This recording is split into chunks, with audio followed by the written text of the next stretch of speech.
You're listening to The Skeleton Crew exclusively on Horrorbit.com. Looks like last licks for us old bones. I'm gonna miss all this. This was my favorite part. The preparation and anticipation. The threading, the splicing the reels, and always racing the clock. Betty and I, we never missed a single listing. In the gate, and don't be late.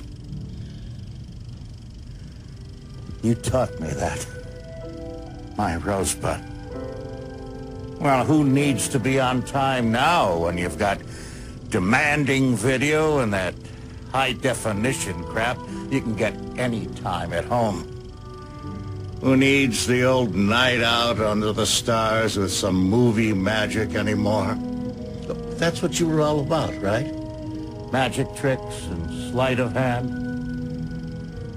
Nobody cares for magic anymore. Nope. The world gets smaller, and soulmates fade away like old Kodak film stock. But nothing's gonna stop me from sharing a bit of that magic tonight, right? Do you wanna play? It's party time! We gotta play! It's party time! Do you wanna play? It's party time! Hey, and welcome to another Skeleton Crew show. This is Alex. I'm here with Dan and Jamie. Jamie has the girl's voice, and Dan has the guy's voice. Oh, well, thank you for that. So that's how you can tell who that is. Here we have, coming up, we got the Don Coscarelli interview. Dan did this, me and Dan recorded this, what, like 2 weeks ago at this point? Something like that, yeah. Yeah, it was for the release of John Dies at the End. The Blu-ray came out on April 2nd, right? The same day as our show, yeah. Yeah, sorry. So we did an interview for that, and we had to get it out to promote, so we couldn't put it on the actual show, but it was on Horophilia. So that's going to be in this show for everybody who just listens to this show. We actually have a lot of interviews lately, and coming up on the show next week, an interview with Leanna Quigley and Ken Hall. Alex. Yeah. Linnea. Oh, God, what is it? Linnea. We have an interview with Linnea Quigley and Ken Hall, and she is... See, guys, I'm excited about this one because... So am I. Yeah, she was... This is the famous girl from my favorite zombie movie, because I'm not really that into zombie movies, and I put this in my top 5 of horror movies ever. Return of the Living Dead. This is the red-haired chick who's dancing naked. Trash. Yeah. Trash, yeah, on top of the graves or whatever with that. Tonight Oh, Jesus Christ. Hey, that was good, I man. didn't know Alex was gonna fucking sing. Jesus. Yeah. Wow. Our listeners really are in store for something special, huh? Jesus Yeah, Christ. man. What, you think I can only rap? Yo. Yo, we're no, that's not there. I know how to prompt Alex. The interview aspect is back. We're not looking for them. They're kind of coming to us. So that's cool. Good ones. Yeah. Too. Fun ones. Yeah. People have been really asking about the retrospective thing, and like we said on the Facebook, you know, I think we said in like the last show, right? Maybe show 50 that we're going to like take a break from the retrospective. That's another thing. Keep that fresh. You know, you don't want to just hear that. Well, especially because, fuck, man, we did Psycho, Evil Dead. It's been nothing but retrospectives. And that's what Chainsaw Massacre. Before. Texas Chainsaw with his brain saw dangling from his neck while the head Apparently hangs on. Nah, it's why it's I good think have we pretty much done nothing but retrospectives Pretty the entire much. time I've been here? Yeah. Since you've been here, we have like 4 regular shows. That's why I feel like this is a retrospective show. Then that's because I seriously that's how I categorize it in my head. You know, Well, like on Skeleton Crew, we do retrospectives because that's all we've done since I've been here. But I love it, so I'm not complaining because I think I think they're awesome. But guys, we're not gonna not fucking do them. But let's face it, we've already hit all the major ones. Maybe we'll do some other ones, fucking down the line and shit. But that's down the line. If we do nothing but fucking retrospect, it's gonna get old. Come on. You guys are gonna get bored. I don't think anyone wants us to do nothing but retrospectives. I'm just. Well, I don't know. It appears that way. You wouldn't believe it. It gives us the opportunity to have a really in-depth conversation about things that maybe there could be fans out there who just they flew completely under their radar, and now maybe they have an appreciation for them. It was like sleepaway camp with me. I had no idea about those. See? Yeah. Yep. See? So I'm not saying that's all we do. I love doing other, varied stuff, and that's what keeps it fresh and fun, and, Yeah, that happened to me with Friday the 13th one. I had no idea what those were until we did a retrospective on those. What? You're such a liar. But don't.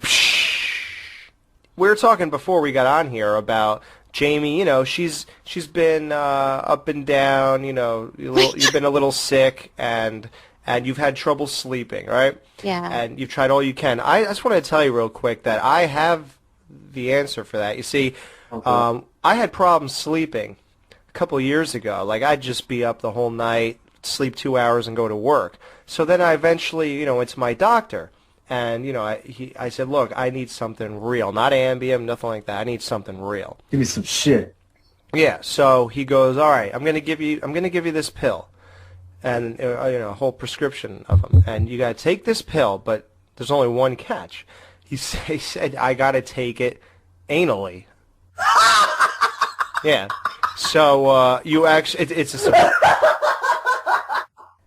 dude. It's Alex a was like, suppository. really? Can I fill it now? Can you give me a refill? No, it was a suppository. I think is that what it's called? Suppository. Yeah, you got it. Yeah. So he says, I want to see you in a week. So, I come back in a week, and he's like, so did the sleeping pill work good? I said, yeah, it worked too good. I woke up with my finger in my asshole.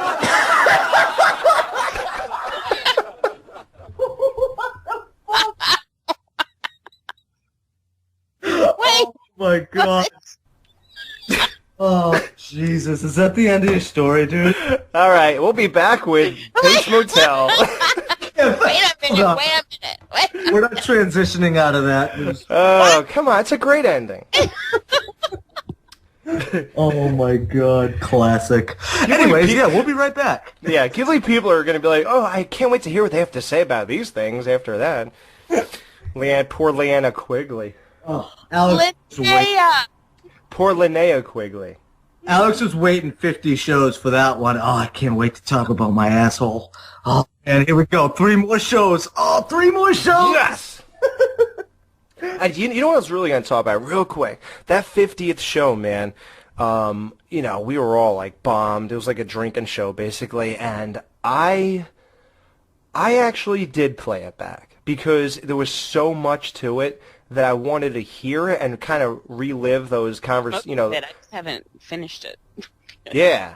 I wanted to hear the one talking to Dave again because that was fun. I wanted to hear talking to Jason Lloyd again. I wanted to hear a lot of things again because I just feel like it all happened too fast. So I really wanted to enjoy it. It was like a celebration. So I said, I'll listen to that one, sure. Celebration, bitches.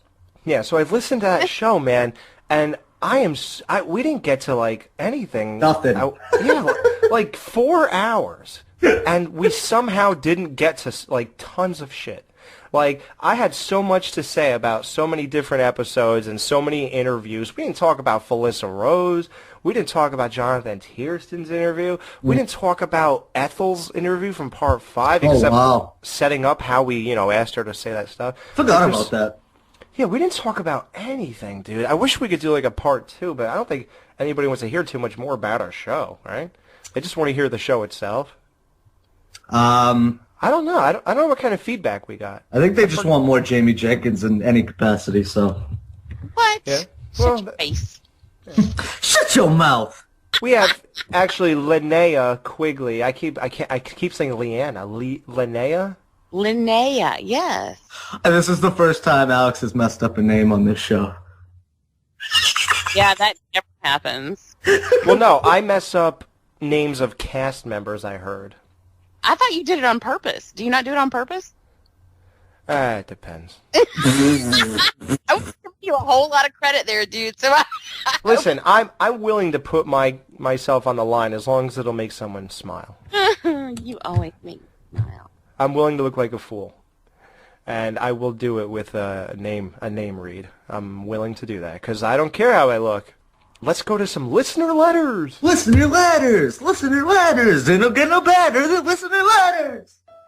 I'm paraphrasing because I don't have no idea where this listener letter / email is.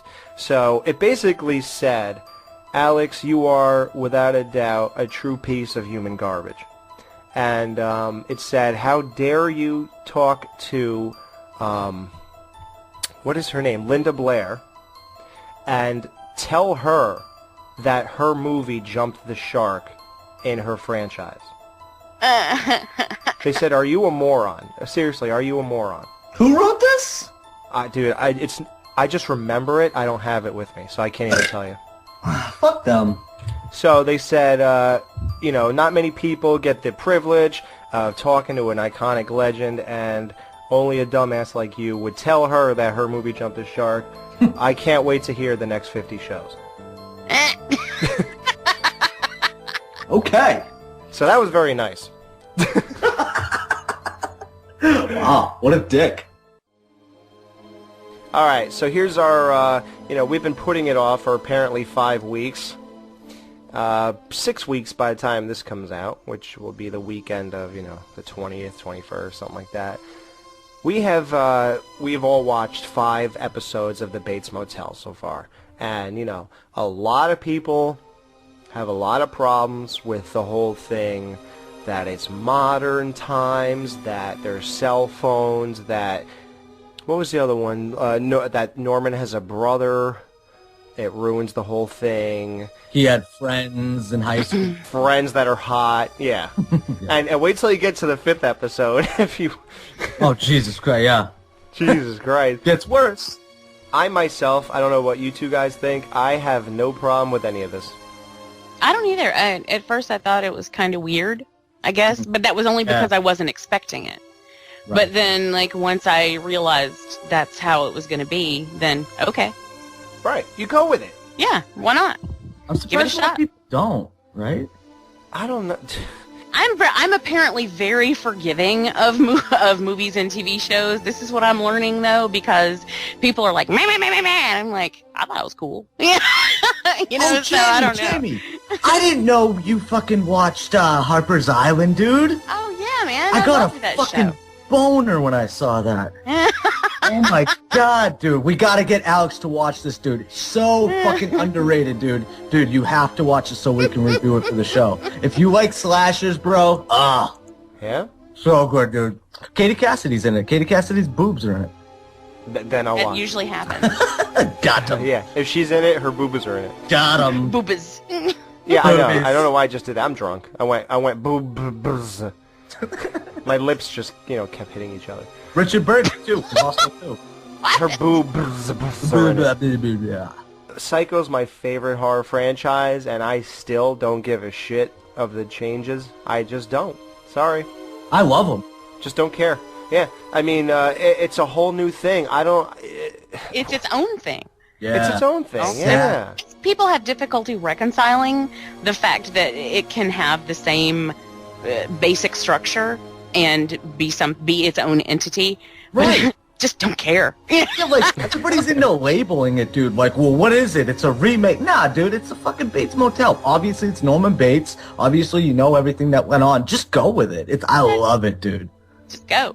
It's the same way I feel about remakes these days, though, Mm-hmm. It's I don't even care anymore. I take them for what they are, and on their own merits. Yeah, but Jamie, you'll be the first one to shut it down if it sucks, too. It's not like you're just like, you know what I mean? You're like, fuck that. No, yeah. I mean, if a movie's not good, then I'm going to fucking say it's not good, and Alex is about to hear me say that on the next show. But The next show. What's the next show? But remakes. I have no problem voicing my opinion, Right. but I will give something a chance. You know, like I want to like things. Like this is what I don't get. I don't get those people who go through life looking for things to piss them off. Like, Thank you. Oh, you mean like people who listen to shows and they just look for all the negatives in somebody? it's like, just why are you like wanting it to suck? Or like people who walk into movies going, this movie's gonna suck. Like, well, then why are you watching it? You know? Right, dude? Exactly. Oh my God! Say that again, Jamie. Just so everybody can hear that again. Wow, dude. Fucking hell. Are you people walking into movies going, this movie's gonna suck? And just- Hey, listen, like I said, their arms are folded, their heads are tilted back to the side, like, come in. hard. Like, I'm gonna like this shit. The only thing I sort of sympathize with people's bitching about this is they say, I don't get it. So all this is supposed to lead up to Psycho Part 1, and that was taking place, obviously, in the 60s. I understand how that can mess with your head. I do. Right. But at the same time, I don't know, just make believe that they're preparing for a remake, you know what I mean? And they're going to do it right this time, not like the Psycho 98, you know what I mean? Just, I don't know. You got to picture it that way. Yes, no. I mean, no. It's not leading up to Anthony Perkins in Part 1. Sorry, it's just not. So, Well, you know?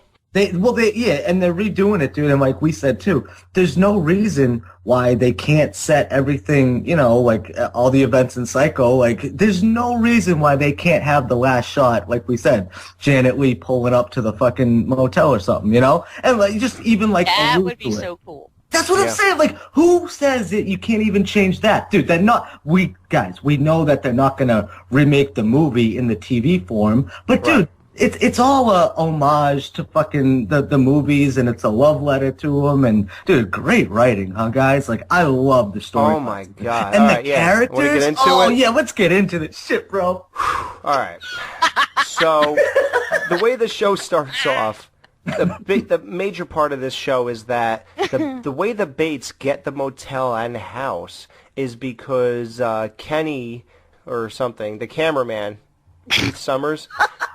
Keith Summers, yes. Yeah, he went into foreclosure. Do you have any more names you want to throw out there? Or are you good? He goes into foreclosure. They buy it. They got the business. He's pissed off about it. He threatens Norma, comes in the house, and like my mom talked about on show 50, the big scene, which was pretty crazy and graphic for TV. And of course Kenny is the guy from Scream, the cameraman from Scream. If everybody missed that, I didn't know that. Dan caught that right away. No, that was Jake from. Jay caught that. Jay Courthouse. I was gonna let you hit the name because yeah. Did you just say courthouse? Isn't that his name? Jake Courthouse, of course it is. Courthouse. Wow. Oh, but What's his name? Is that wrong? that's why I left it up. I'm horrible with names, man. What's his name? Bless him. I don't know. I mean, okay. I know what the letters are, but I mean, there's always the possibility I could be mispronouncing it. But I would say, looking at the letters, that it was like Corinthos or Corinthos. Definitely not house or courthouse. There's no or anything. yeah. I think it's court hose. All right, you know what? Like, you stupid fucking assholes. Well, I would love for him, Jake, call in and tell us how to pronounce your name. Like, I want to know these things. Because seriously, what if I run across that name while I'm reading a news item? Right? And then I will be like, oh fuck, I don't know what to say. And then like I'll think of Jake, and I'll be like, Jake led me in the right direction. So, yeah. Sometimes I just look at things with a blur. So, Alex, I do too, man. It's fucked up. Like, you see, we talk to these people all the time online, but can't fucking pronounce any of their names. Sorry, Jake. But look at me. I couldn't pronounce Dave Zendino's last name. What did I call him? Like Zendano. Zendano. You've known him for years. I've known him for like 7 years. Oh, shit. No, Jake. Yeah. Kenny the cameraman. Like Mr. Daniel Chazé here, I mean, he...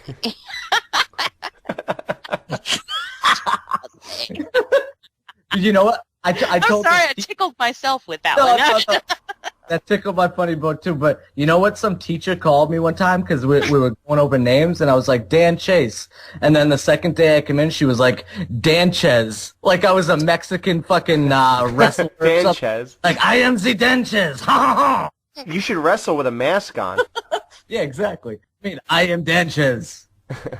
So yeah, this guy rapes her, and that's really like it's gonna be the main storyline for quite some time. And I love this scene, guys.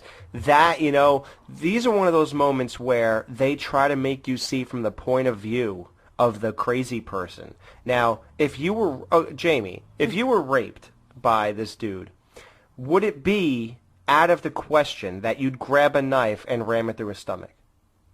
Absolutely not. Yeah, right? You see? That's Yeah. how they put us in the situation. That's how they make you go, well, she's not crazy. Right. She's just... That's a totally normal reaction to something like that. It's just, you know, self-preservation. Exactly. Doesn't it seem like the other I son, do that though? every time I have sex. You kill the guy? What are you, a praying mantis? Yeah. Or a black widow? Widow. Yeah, Praying black mantises do too. They fucking bite off each other's heads, don't they? Yeah. The males' heads after sex. widow. Yeah. Yeah, but no, like the brother though, he's really he's probably my favorite character, but he makes her like, yo man, she's crazy. So I feel like they're gonna reveal some shit that happened in the past too, which would kind of back that up. You know what I mean? Dude, the writing is so good that it wouldn't surprise me at all. Right? Yeah. You know? So the dumb thing, okay, so my mom, you know, said how funny it was that the two of them are discussing each other's feelings while there's a dead body in the middle of them, and then they dump this asshole in the lake or something. So they go and do that. And did you guys notice, and be honest, don't lie to be smart. Mm-hmm. Did you guys notice Norman stole his belt right away? No. No. I didn't either. No. I had no idea what that was under his bed. I was like, oh, I don't know what that is. Right. I guess it's a thing with stuff on it, like flashlights and whatever. Like, I didn't know it was his belt. I didn't either, bro. Not at all. Just didn't think of it. So Nope. So then that's pretty much the sum up of the first episode. Well, no, So- he finds the book, dude, when they're cleaning the motel rooms, and it's the Chinese girl in the book or whatever, which alludes to like some sex ring or whatever. And then the cops come, almost catch him.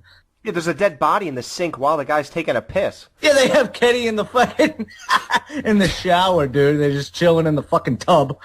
But yeah, great first episode. But you guys, I like how. Epic first episode. Epic. But at the same time, I like how you said that. It set it up. Dude, a lot of fucking pilots put too much in. We talked about this before, where they overshoot, they try to put too much in, and it's unbelievable. Like Jamie said last time, I'm going to wait for the following, wait for it to fucking get a few episodes, see where it goes. And that's a perfect fucking way you got to do it with TV. Pilots are so misleading that you could tell with this one, dude, with that event, like you said, Alex, it sets up fucking everything to come. It's perfect. Yeah, that one first episode set the rest of the season, I think. Mm-hmm. I don't know how many episodes it's going to be, but... I don't know either. So the second episode, it starts off with Dylan. You know, he arrives. That's the other son of Norma, right? Yeah, he's a prick in that episode, too. Oh, such a prick. And it looks like he's going to cause so much trouble. Like, just looking at him gives me agina. You know? Thought so. You know, the second episode, dude, that whole episode gave me, like, stomach pains. I remember you said that, bro. Oh, yeah.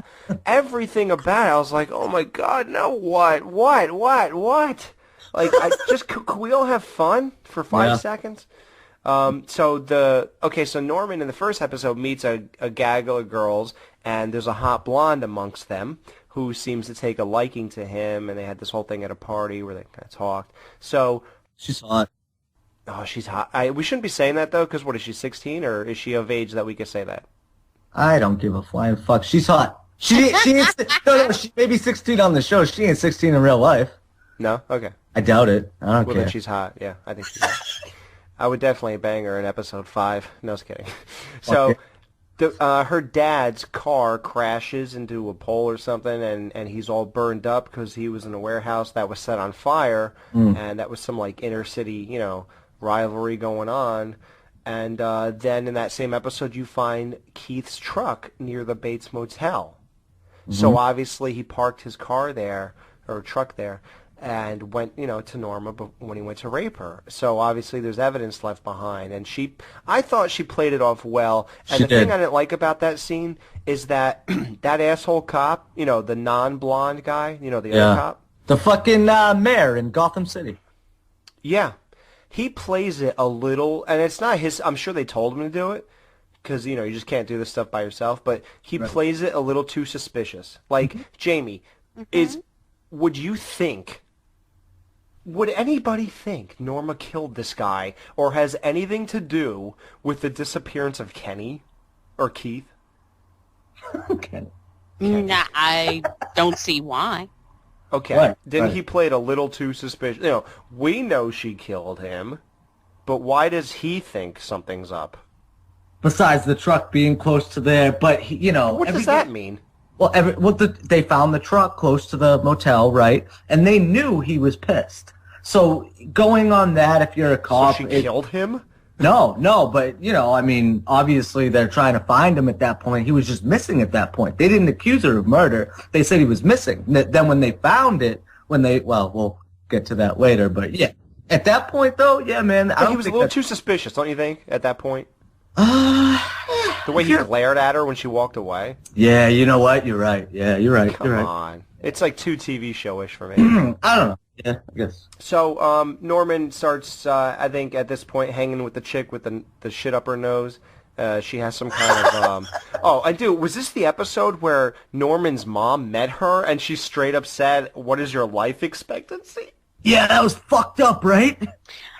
That was hilarious. And loved it. That's great. But it was good, too, because she wasn't, threatened by her. She was almost, welcoming, because she wasn't a hot chick like Bradley. When she came to the door, she was like, "Get the fuck out of here, skank." And then when the chick came with the shit up her nose, like Alex said, she's like, "Oh, come in, honey," Yeah. She feel threatened. She was cool with it. She's like, "What is your..." And see, I thought Norma was cool here because she's like, What is your problem? Why do you have this thing with you? It's almost like, let's not act like we don't see this fucking tank next that you're rolling in. Listen, you have a tank. I'm going to ask you why you have this. It's not that big of a deal, right? It isn't normal. I don't know. And, we're just going to ignore it. So it's not that big of a deal that she asked her, what's up with you? Right. But then when she said, "What's your life expectancy?" That's the whack job side of Norma Bates. And that was... She said that because she wanted Norman to say, "Hey, this girl's not going to last long, so just stay with Mother." That's how I took that. Yeah, it's like, "See, Norman," that kind she of won't shit. be there for you for a long time, yeah. Right. Yeah, man. And I love how she takes the tank in episode 5 and fucking breaks open a door with it. Yeah, that's smart. Yeah. So Norma meets Deputy Shelby in this one. That's the blonde-haired dude who was banging a chick that's 20 years older than him. But for all you cougars out there, that's cool. And no, wait a minute. With 20 years, that would be... Ooh, barely. What is he, about 20? She goes, "Ooh." I know. Ooh, and I was thinking, ooh, I would barely make it. Now, Jamie, though, when you first saw that guy and with him looking as good as he did you automatically think "Oh, he's bad," or were you like, what was your first impression of that dude? I don't remember. I don't think I had one. No, not that I recall. I mean, Right. Yeah, me neither. I had more one of the asshole cop. Well, we'll get into his further character progression later, but I still think there's a lot more to that, but we'll get into that. And here's the thing. When they were pulling the carpet up and they found that book, right? Didn't you think that it was the asshole cop book because he was so suspicious of what's going on? He looked very interested in that room and that rug. Dude, that's what I'm trying to say. I don't think this story is complete yet. I still think he's got something to do with it, man. But, chick was... All right, we'll get to this later. But, sorry. I'll pick it up when we get... Wow. Interesting. Because you called me right away and you said, "Dude, that book, that's that dude's book, and he was wondering where it was after they tore that rug up. But why would he even put it there? Why would you hide that book under a rug? Some things in this show make no sense. Right. Like, no, you're right. You don't have to leave that under that rug. You could bring it home, and it'll be just more safe, obviously. I never thought of that, dude. Yeah, why was that there? Yeah, cause especially if they knew, if that guy Keith Summers was in on it with him, and he knew he was losing the hotel. You're right, I never thought of that. Mm-hmm. But he could have put it under before he knew he was losing it. But at the same time, why would you put it under a rug? Like, eventually that rug will come up. Exactly. Yeah. So either way, I guess they figured they'd be dead by then. I don't know, though, but why even do it? Why not burn it? Why not bring it home? Why not throw it away? I don't know. Right. So Dylan, the brother, in this second episode, he meets up with the Chinese dude in the strip club. He's crying in a strip club? Yeah, he's crying in a strip club, and he's like, "What are you looking at, asshole?" or something like that. The lap dance is always better when the stripper is crying. Yeah, and she's telling you about her kids. Dan, you ever have a stripper tell you about her daughter? It's like, all right, sweetie, how about you just like... One time I was getting the lap dance, and this chick had a crazy fucking attitude because she had a fight with her boyfriend. "Oh, fuck you, motherfucker!" And then she just gets up on me like it was nothing. I'm like, this is awkward. This isn't sexy at all. She's like, "Hurry up, give me my $20 so I can go fucking call this motherfucker real quick." I'm just like, whoa! Yeah, I don't want to know you're human, please. Yeah, right. You're just a body right now. I don't want to know you have a spirit and thoughts and emotions. You're so... go with it. I love you, Alex. You're such a wonderful person, except the way you talk about women. And then it's just like you're this whole other creature. You're like, fucking just don't bring the rubber. Just tell her you forgot it. You gotta tell you forgot the rubber. If she really makes you look for it, then you find it. You're going to get me in trouble. You know what? You go, "Oh, shit, it was in my pants pocket. I don't know how I forgot I put it there." This is what pisses me off about that. Not that, but it's the fact that you would try to get something over on me. Just talk to me, dude. Just ask me. You never know. I might go, yes. Yeah. Okay, Dan, then my new advice is ask this chick if you could hit it raw dog. Thank God she doesn't listen to this show. That is so better. That is so much better than trying to fool her. Let me tell you, I had an experience one time, and I'm not going to go into it because nobody cares, but I'm just saying. Get the funny part of it. All right, the funny part to me was that he never got any more. That was the funny part. So he never got any more. Right. Yeah. So I'm saying, don't fuck with your girls. Just be honest with them. Otherwise you'll end up fucking yourself. I want to get off this topic so bad. So he meets that chick. He's crying. He goes, "What are you looking at, asshole?" And then he says, "I'm sorry, man. My boss died." So that's how Dylan gets the job. Right. And this is where right? Was it the second episode? Yeah. Right away they start off with the wheat field. Love it. People didn't like that. I don't care again. I'm okay with that. I don't, whatever. That dude, at this point, with this episode, this town is so screwed up. Everybody in it. And it's weird, man. It's almost like by the time you get done with this show, I'm going to feel like Norman's the most sane person in this whole entire town. That's what I thought, bro. But dude, even in Psycho 1. Right, exactly. But guys, all right, what did you guys think though? Because it's in Oregon, right? And especially over there and shit. Dude, there are towns that are completely funded by marijuana. The whole fucking town. This isn't like I've heard a lot of people saying, "Oh yeah, it's like a little unbelievable." No, dude, no, it's not. Like shit happens exactly like that. Now, with that said, people burning each other and hanging them up on town square. No, but at the same time, yeah, it's a little. Weed funds fucking full towns. That's not a fucking... They did a MSNBC fucking thing a few years about that, exactly that subject of, it's this unsaid thing where it's like, yeah, it's bad, but at the same time, everybody is profiting. Every single person in the town. So... Isn't that crazy? It's definitely like something... It's definitely new. It's new for TV shows, dude. You know me, I love it. I love it. How about when all right, so yeah, he gets the job. How'd you guys like this one? He's like, "Yeah, can we smoke it?" He's like, "Not on the job." And then he fucking reaches in and gives him a beer. Yeah. You can't smoke weed on the job, but let's get drunk and and load these guns up. So yeah, that was the big finale. Norman basically went to look for the shack. I don't know how they even put this together. I forgot. But in that little book that they found under the rug, basically what they found out is that there's sex slaves that are what are they, Mexicans or something else? Or the Chinese, right? Mexicans. So there's Chinese girls who are sex slaves, or Japanese, I don't know. Right. Asian. One of the two. Asian. Asian covers everything. Yeah, it covers both. So there's an Asian, sex thing going on where they trap girls and do that. So they put it together that if they went into this woods, they would find a shack that was described in the book, and they would. It was a picture of it, right? Yeah, I think it was a picture of it. Yeah. So they found the weed, and then they go haul ass out of there when these two hillbillies start shooting at them. I think they shot. I'm not sure if they shot, but they just ran away. No, they didn't shoot them. Okay, yeah. So they run away.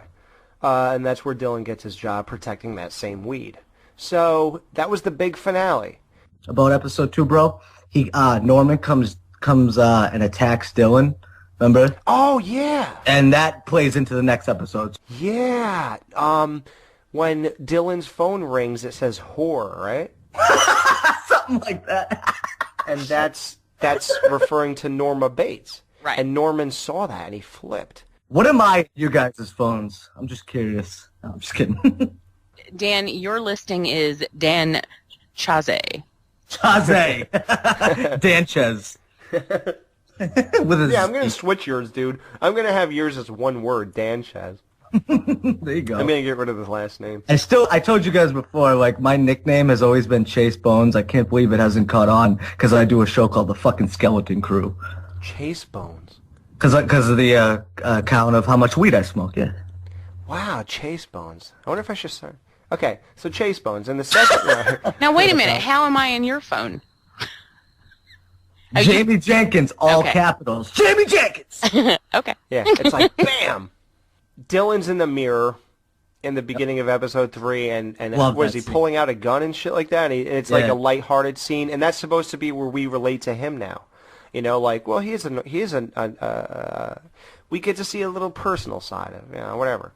Now they're trying to pull us into the character of Dylan, which is the brother of Norman Bates, and I'm buying it. Call me a fish, dude. Hook, line, and sinker. I'm going for everything they throw at me. So I like him, dude. He's one of my favorite characters, dude. That dynamic, bro. Are you kidding me? Exactly. I love it. Yep. I hated him in the first one he was in, and I love him here.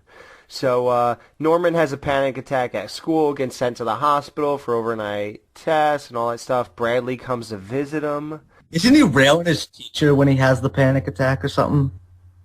Is he? Was it a sexual scene? Yeah, fuck yeah. What was it, Jamie? Was he railing her, or was she just naked or something? Or I think it was some weird thing where it was integrated, it was his teacher, but she was in the sex slave. I want to say that some weird mix, I honestly am. I am trying really hard, and I cannot even picture that scene in my head. I could picture the scene. I know he imagines something with that teacher. I just don't know. So if you say that, then you're probably right. She's on a bed. Yeah, she was hot too, actually. Fuck yeah, dude. So, by the way, at this point, I'm in love with Norma Bates, by the way. I love this woman. I can see how you could become incredibly attached and, obsessed with her, even as a son, not sexually at all. I'm not sexually attracted to her, but I'm enthralled by her. If I am. I'm fucking mad sexually attracted. I'd wipe the dust off of that pussy, yeah. You're a MILF hunter?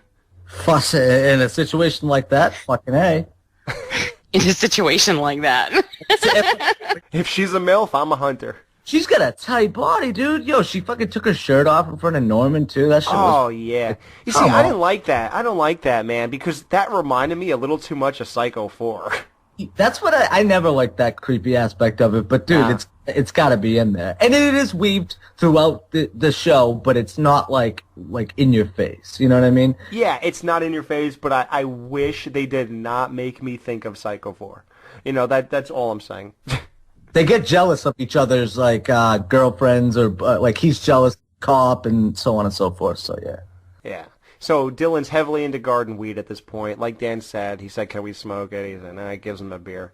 The police enter the house. See, now I forgot what it was, but just from the truck alone or something, they feel they have enough evidence that they get a search warrant to search the house of the Bates mansion, and they find the goddamn belt under the bed.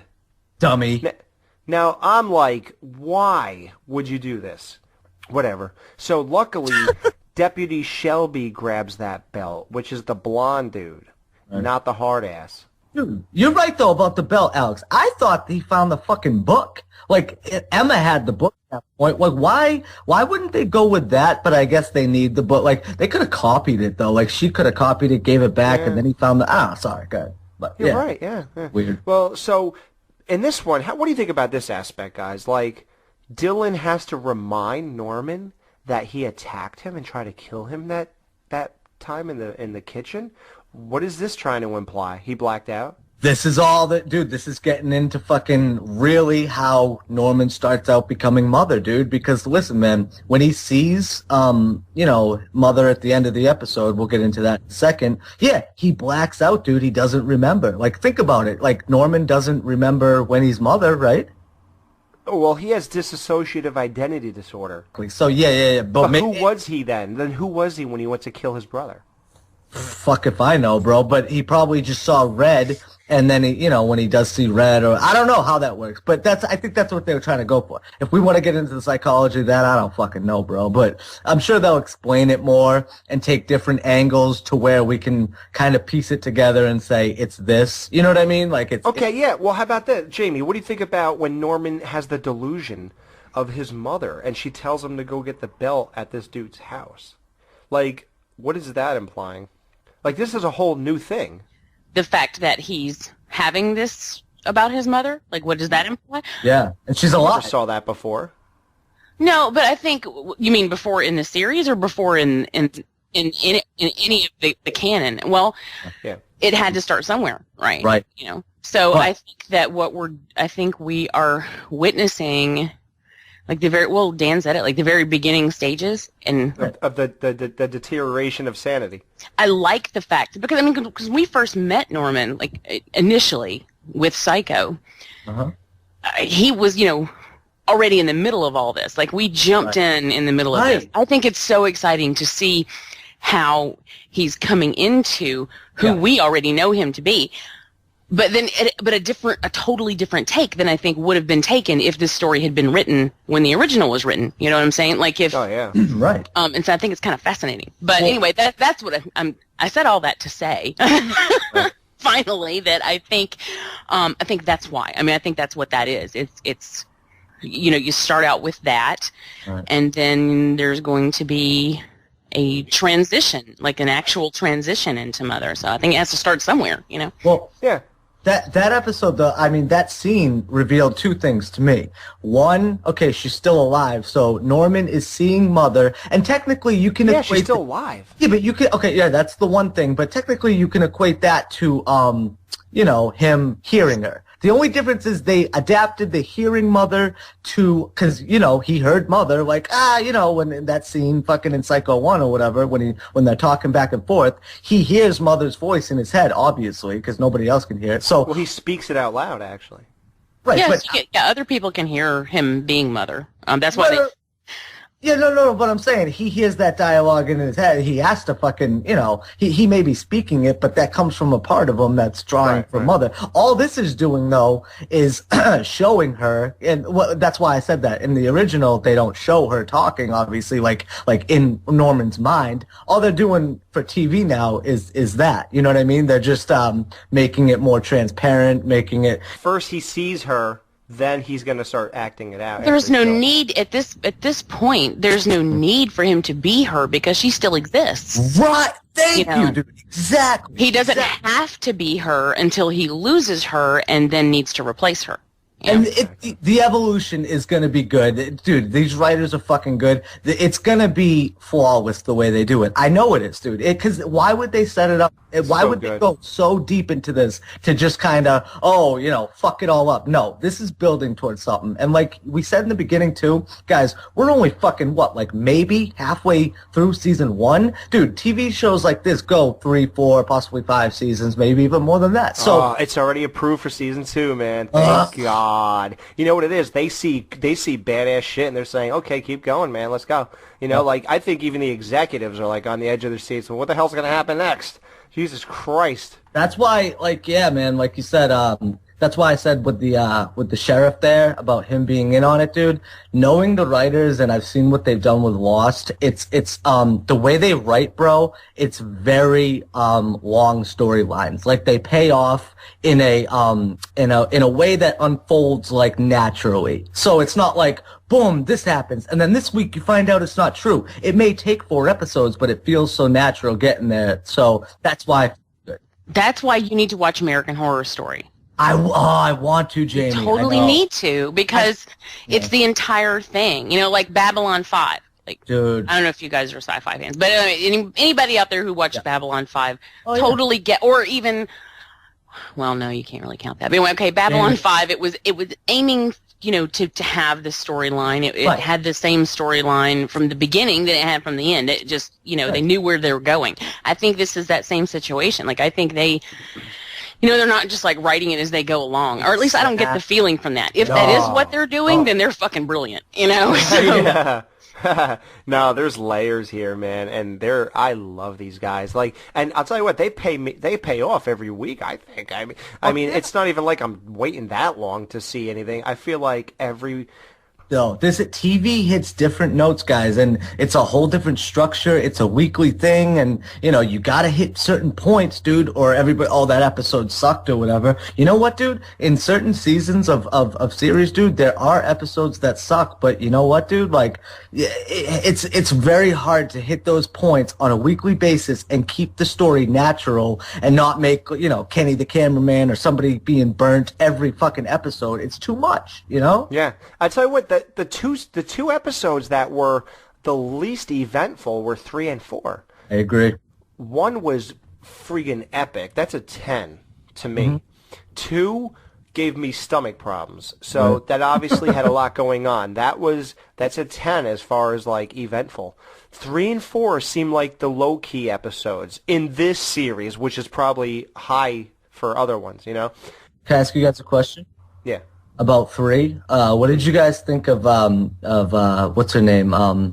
Bradley and her coming into the hospital and shit like that, because she seems like a popular chick, but she's like kind of depressed and shit like that too. Like, and that's the thing, like it is boring and shit, but I love that stuff, dude. All that character development, and it sets up one of the greatest scenes, I think, and it's so subtle. I don't know if you guys picked up on this, when Norma's running into the hospital and you think that Bradley's still in the fucking bed with him. And she gives that look, and you're like, oh shit! And then he's just sitting there with the doctor. I love that shit, dude. It's so subtle, but yeah, man, I love it. It worked. This whole show, man, keeps you on the edge of your seat. It's by the end of this show, we basically we see the Chinese or Asian chick locked in Deputy Shelby's basement. Norman goes in there to get the belt back because he heard it from Mother. Yeah. Yeah, because Norma's whatever image in his head told him to get it. He actually breaks into the deputy's house, and that's crazy. I don't know. Oh, that was dude. I was like, dude, this show's really doing the right stuff. I'm invested. He goes in, and then what do you think about that though? Here's an aspect of this show that I didn't expect. They did the old Batman. You ever see the old Batman TV show from the 30s? It was like Robert Lowery and John Duncan as Batman and Robin. I thought Adam West was the first one, no? There was one before that, yeah. Huh. And I think those are the guys' names. I haven't even thought of their names in about 15 years. I think it was Robert Lowery and John Duncan were the first 2 Batman and Robins, and they used to go against a guy named the Wizard. That was his only name. And it's a whole TV. I have every one of them on VHS. It's just 2 sets, and it has all the episodes. But here's why I'm saying this. because the way that show worked was, and this is what they did in this episode, which was weird. It was a really weird flashback. They would have Batman in a car, and he would, at the end of the episode, they did something to the brakes or whatever, and he'd go over a cliff. And then you just think he's dead. So in the next episode, they show him in the car again, and then he goes over the cliff, but then you see him open the door and jump off and grab a tree. They backtrack? Yeah, they backtrack. So, like... Yeah, well, they don't expect you to remember from that week. I mean, those are serials, and they're like, you know, back then, who had the, you know, it's not like you could watch it on DVD, you know. So, or your TiVo. You know, yeah, I mean, they got you. They're like, you just remembered it wrong. I mean, you just went with it, you know. You went with it. He never got out of the cock-a-doodle car. Yeah, there's no door opening when that car went over the cliff. Yeah. So it's like, so they did that here. Like, Norman goes into the house, and then you just think that the deputy comes home. And now we're talking episode 4.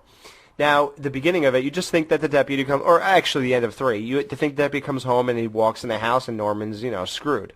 So, episode 4, it picks up where 3 left off. Dylan, on his motorcycle, sees Norman break into the house, go into the basement, and then he knocks on the deputy's door to run interference.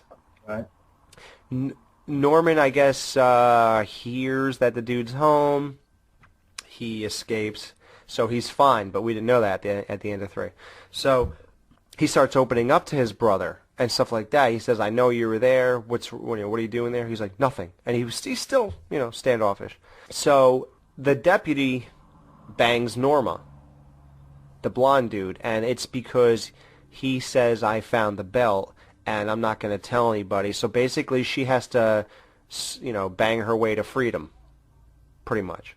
Do you think he's doing it just to bribe her, or do you think he really likes her? It's probably both. At this point, all we could think is that he's just, you know. Yeah. Well, yeah, he's got a Chinese chick in his basement banging her probably, so yeah. Yeah, he's not a sweetheart.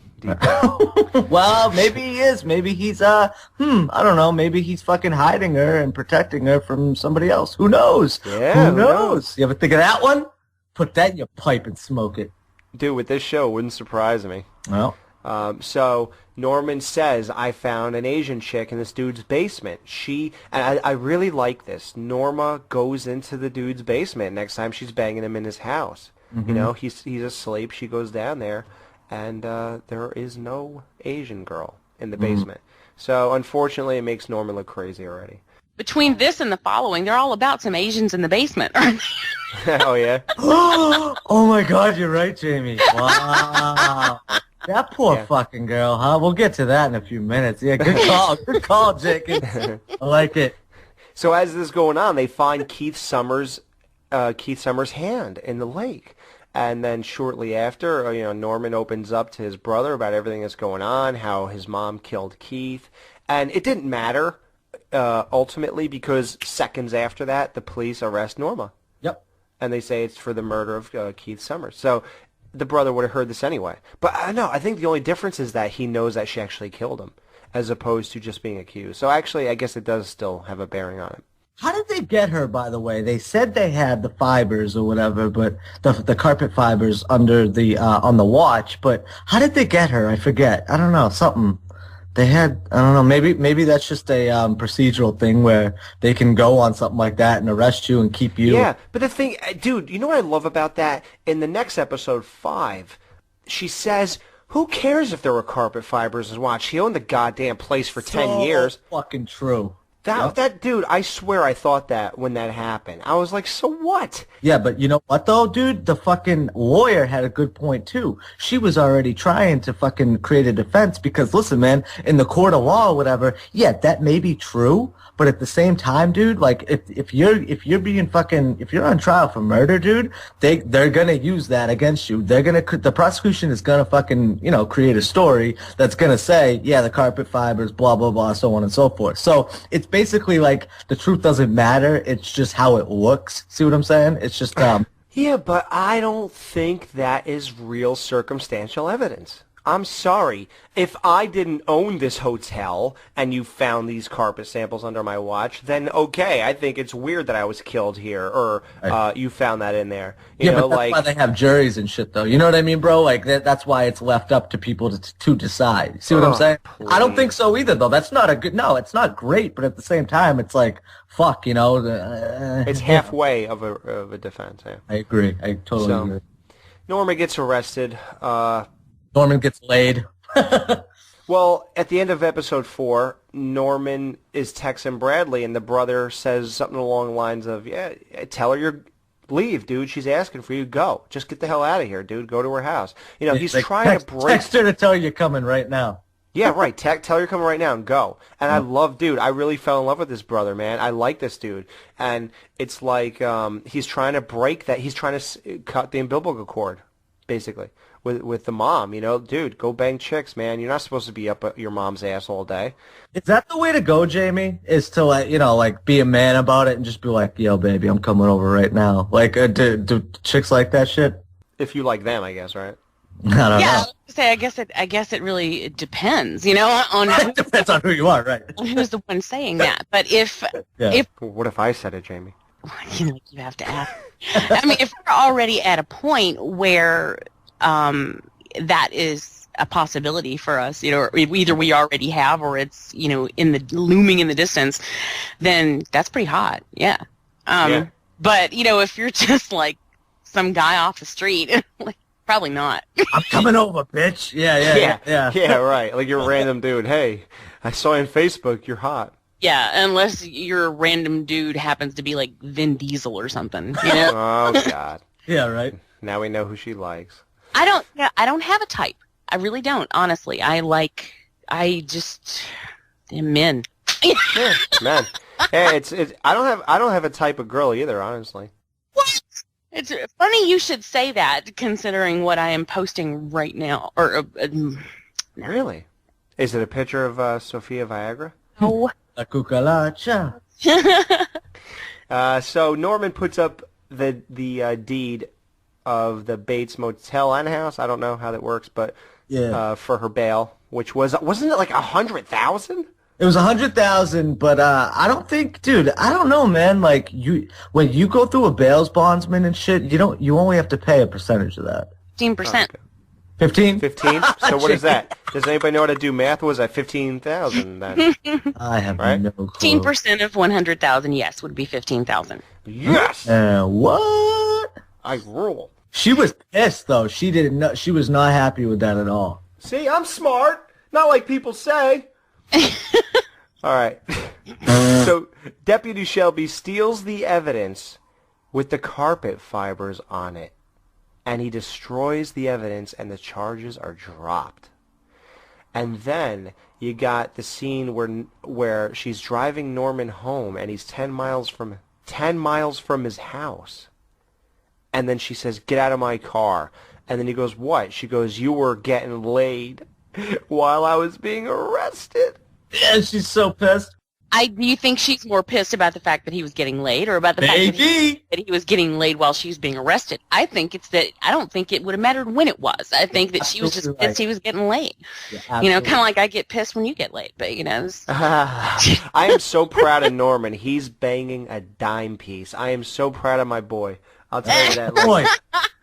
Oh, just like Psycho 3, when he was, even though I don't think Diana Scarlett's hot, but at the same time, just the fact that he was out on a date with a chick, and then he went into the motel and bet her down until he got weird about it. I was so proud of him, and now we find out Norman actually can have sex. Mm-hmm. Now, what do you think about that in terms of the canon of Norman Bates? You know, does it destroy it? No, it fits in perfect, dude. Exactly. No, I think it fits. I think it works its way in there beautifully. Why not?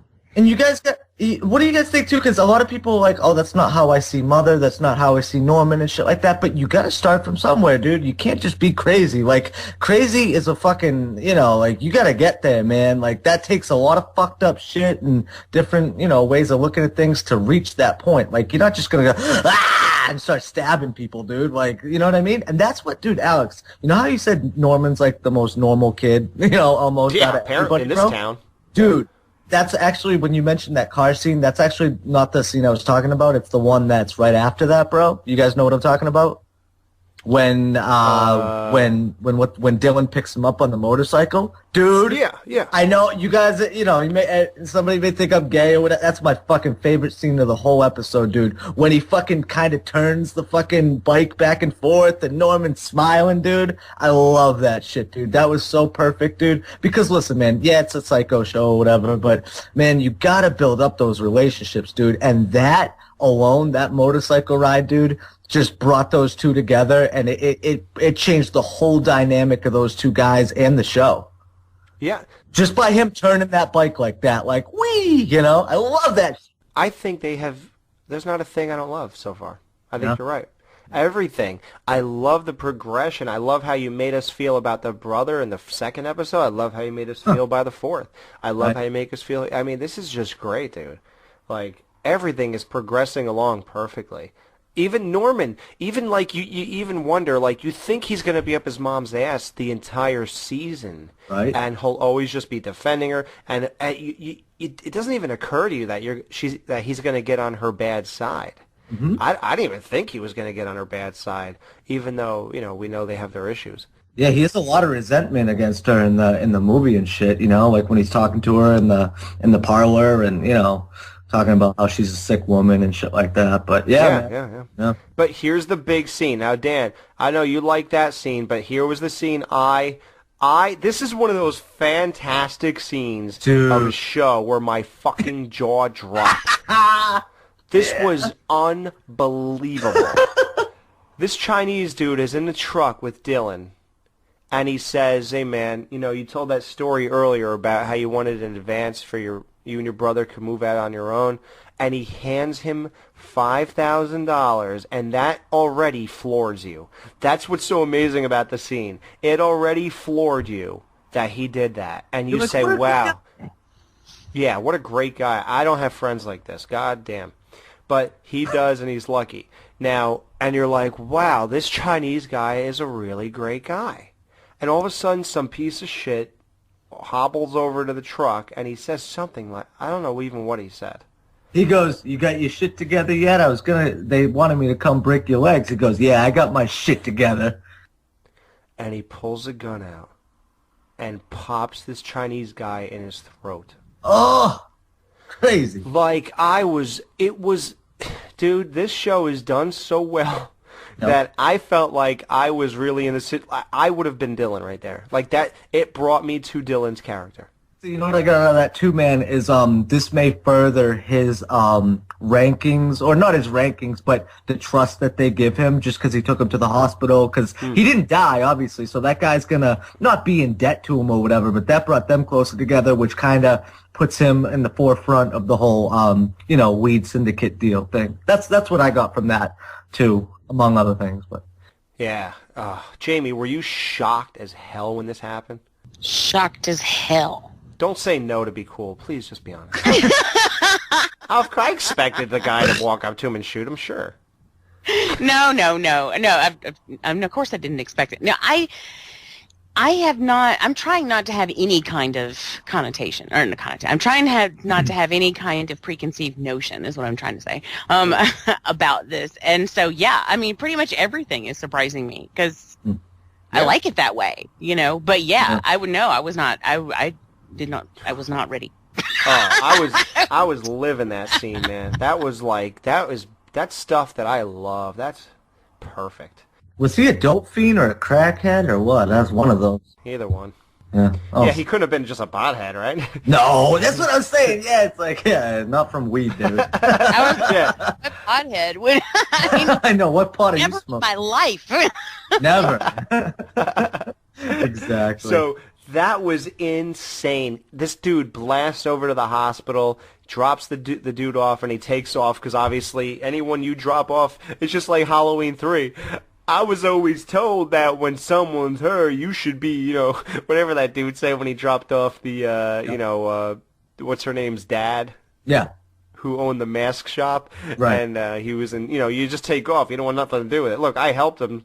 I told you that story, bro. Remember how fucking I remember I cut my finger, dude. And I was gushing blood. I was shit-faced, dude. So Don't tell me all your friends took off as soon as you got dropped off. I told them to, man. I did, dude. If the cops are, oh, you're shit-faced. Okay, who drove you here? Okay, guys, come here, come with us. Like I was like, yo, get out of here. We're shit-faced. You're such a man, Dan. You took one for the team. Let me tell you. My friends left me in a river. What?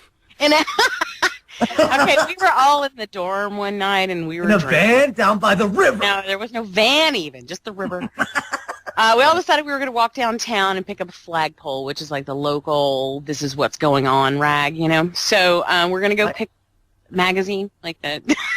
Oh, sorry. All right, we were going to go pick one up, so but we're drunk as shit, like all of this, and we're walking, and we come to this footbridge, only I kind of veer to the left a little bit and end up falling down the embankment and landing in the river.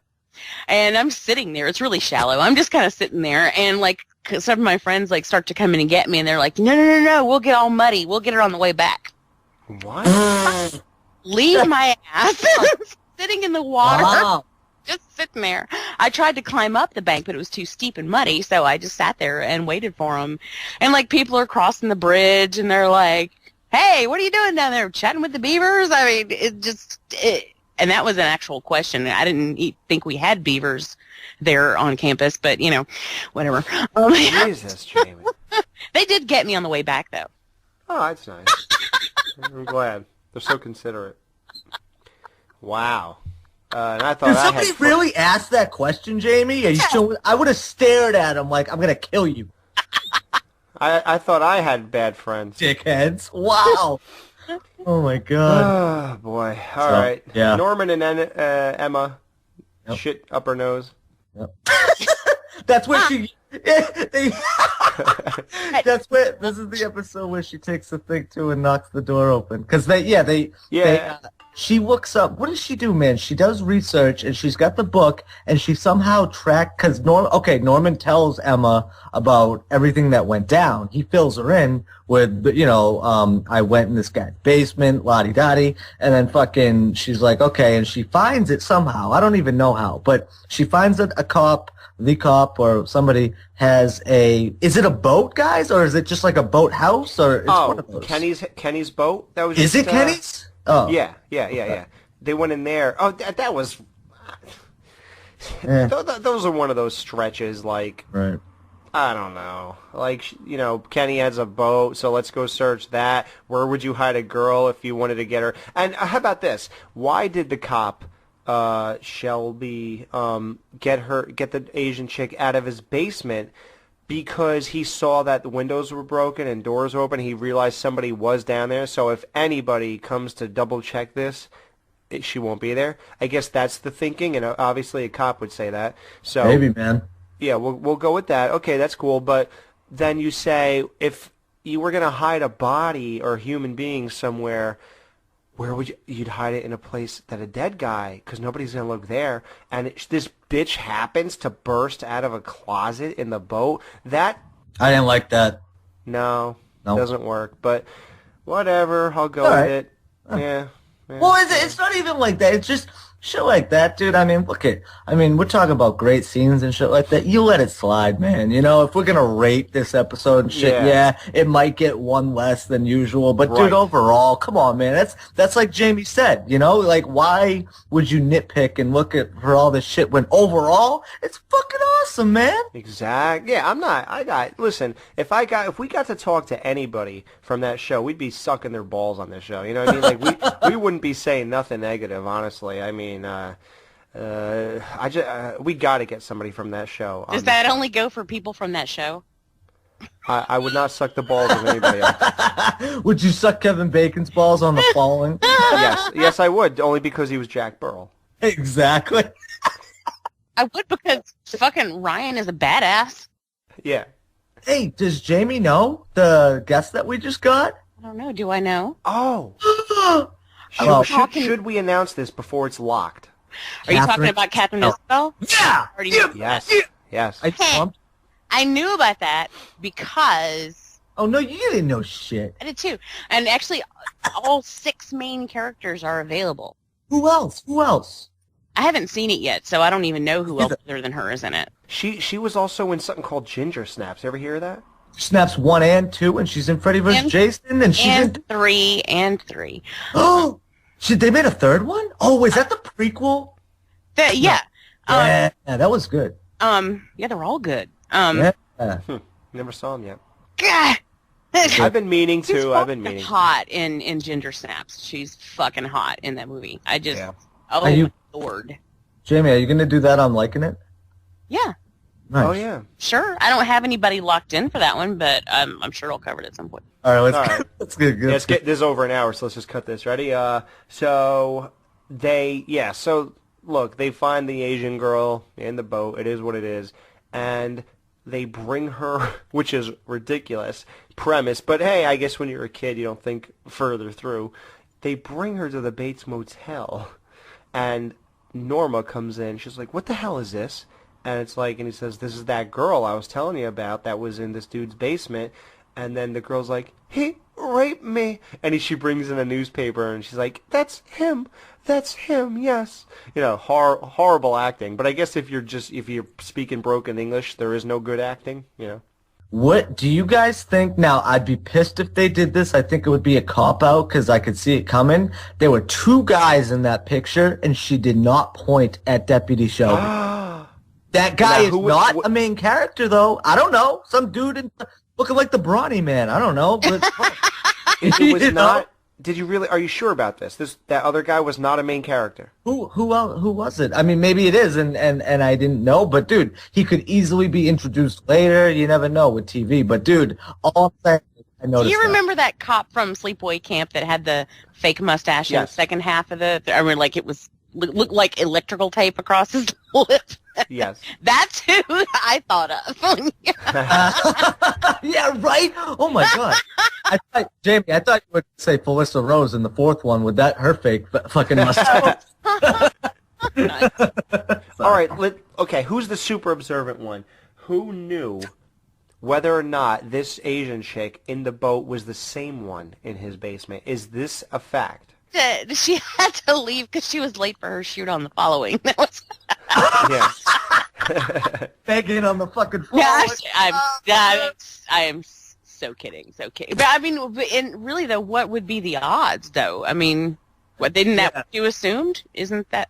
Well, I'm just saying because that's the only way Dan's thing could work. Because obviously, if she was in Shelby's basement, then she would identify him. But if it was a different girl, which I will probably skim through episode 3 and just make sure, and if they match looks, and that's the only way that she could have been looking at somebody else. I still think there's a twist to come with that Deputy Shelby thing. Listen, they're setting him up as the bad guy. If I know the writers are lost and how TV goes, I don't know. Maybe I'm wrong. I could be so fucking far off. I just feel like there's some element that they have yet to reveal. So. Well, it ends off with a great ending and something I would have done if I was Dylan. Dylan's driving around in the same truck that his buddy got shot in, and he sees this piece of shit walking down the street. And it's random, sure, but we'll go with it once again. Right. And he runs the guy over with a gigantic truck. Now, I'm a little vague. Now, he hit the guy, but it seemed like the guy was still alive. Now, did he back up over him again? No. I thought he was going to, but no, he didn't. But he didn't, right? Nope. That's what I thought. He was going to, but then something got convoluted where I don't remember if he did or not. He stops. That's why. He stops, and I'm like, oh, shit, he's going back. And he ends up not going back, but yeah. Okay. Yep. Oh, all right. So this guy might be alive, which could cause more trouble. Right. I don't know. But that was awesome. Yes, if somebody pops your buddy in the throat and you see them, fuck it. You know, it's weird, man. It's almost like in this town, you just move in there and it's like all bets are off, man. Like, hey, we could kill people. If you do something wrong, you're dead. You know, like the normal rules of life don't apply here. So, And that's what I like. It's a town, man. It's a story about a fucking town with Norman, and everybody else in it. Dude, what do you guys think if it was just about fucking Norman and Mother and maybe a couple other characters? Dude, I mean, yeah, okay, I don't know. We're theorizing here, but I don't know, man. I feel like this whole element of the town, I think it's so fucking fresh and vibrant as opposed to just like, I got mother issues. Do you know what I mean? Yeah, that would get old, man. Yeah, that's one element, and of course it's the driving force behind the whole show, but dude, you gotta get away from it. You gotta throw in scenes where they're on the motorcycle and shit. You just have to. It's just what a fucking show, dude. I'm sorry. This is great shit, dude. Yeah. So, okay, what are your ratings overall for the show so far? And we'll go Netflix again. So it's hated it, liked it. No, wait, hated it, something like. Hated it, didn't like it, liked it, really liked it, and loved it. Yes. All right. Okay. Jamie, you first. Loved it. Okay, you love the show. Okay. I do. I mean, so far I love it. I mean, it's got a couple of blemishes that, you're pretty much covered. But I agree. All of those things I give it a pass because it is so good. Yep. I agree. Dan? Same here, Jamie. I fucking loved it. 5 out of 5, and I also give it a 5. So this has a 15 rating. So Jesus. If anybody... I don't know what that means, but... it sounds awesome. You said, little kid, but you're special. You touched my heart. Oh my God. Dan, do you live with me and I don't even know it or something? Give me the map, Scott. Give me the map, Scott. It's too bad we didn't release the show 2 weeks ago, because if people were on the fence on whether or not they were going to get into the show, wasn't the last week, the week of April, what was the 15th was Monday, right? Yeah. Wasn't that the day where they played every single episode? Yes. Yeah, so we should have told everybody this about it, but whatever. I'm sure you guys could find it. In this day and age, they have 150 different ways they can watch it now if they really want to, Or they can just wait for like a month and then plug it directly into the brain. But guys, what day was fucking Monday, dude? Come on. I mean, nobody was watching that shit. Everybody was watching the news. Yeah. Yeah. I mean, I know I wasn't watching baseball. I was not. I avoided all social networks and all except for talking to you guys or whatever, and anything outside of that I was completely closed off. Good for you. My buddy said the same thing, man. I wish I was that strong. It's because I'm that emotional. Right. I can't take it. Like during 9/11, it almost killed me. Like during the day I'm watching CNN. During the night I was watching BBC. I never slept. I bawled, constantly. Maybe. So dude. Shit. I was going through. Yeah, I was crying 1 second. Then I punched a hole in my wall. I think I broke my knuckle at one point. I was like all sketched out. I was fine, but my knuckle's bleeding. And then I would get this anxiety too, man. I've never fucking felt that way in my life, dude. It was crazy, dude. But yeah, I don't know. I don't see myself sitting down and watching the Bates Motel marathon, but yeah. I mean, you're absolutely right. I'm sure a lot of people that normally would have didn't, Right. Yeah, it was a bad day for marathoning. So there you go. So that's our overall rating. You all right? No, that was just really funny. I was like, is Jamie okay? No, that was really funny. I'm sorry.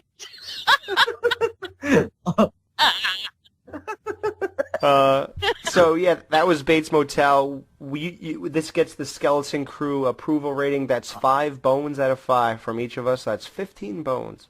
That's a whole lot of bones. That's a lot of bones. It's a motherfucking stack of bones. Now, what can they trade these bones in? Can they? Yeah. They are redeemable at any Skeleton Crew dungeon. Yeah, what do they do with these bones? This is Mr. Skin from MrSkin.com with all the skinfo from the latest movies. Nude in theaters, Olga Kurilenko and Rachel McAdams both get naked in To the Wonder. Olga, who also co-stars with Tom Cruise in Oblivion, bears breasts, and Rachel serves up her McAdams apples. To the Wonder will cause erectile thunder. This is the Mr. Skin Minute. Nude on Blu-ray, Kerry Washington shows off her Tarantitos in Django Unchained. At the 1 hour 31-minute mark, Kerry gets freed from a hotbox, and we see her hotbox. That'll erect the Washington Monument in your pants.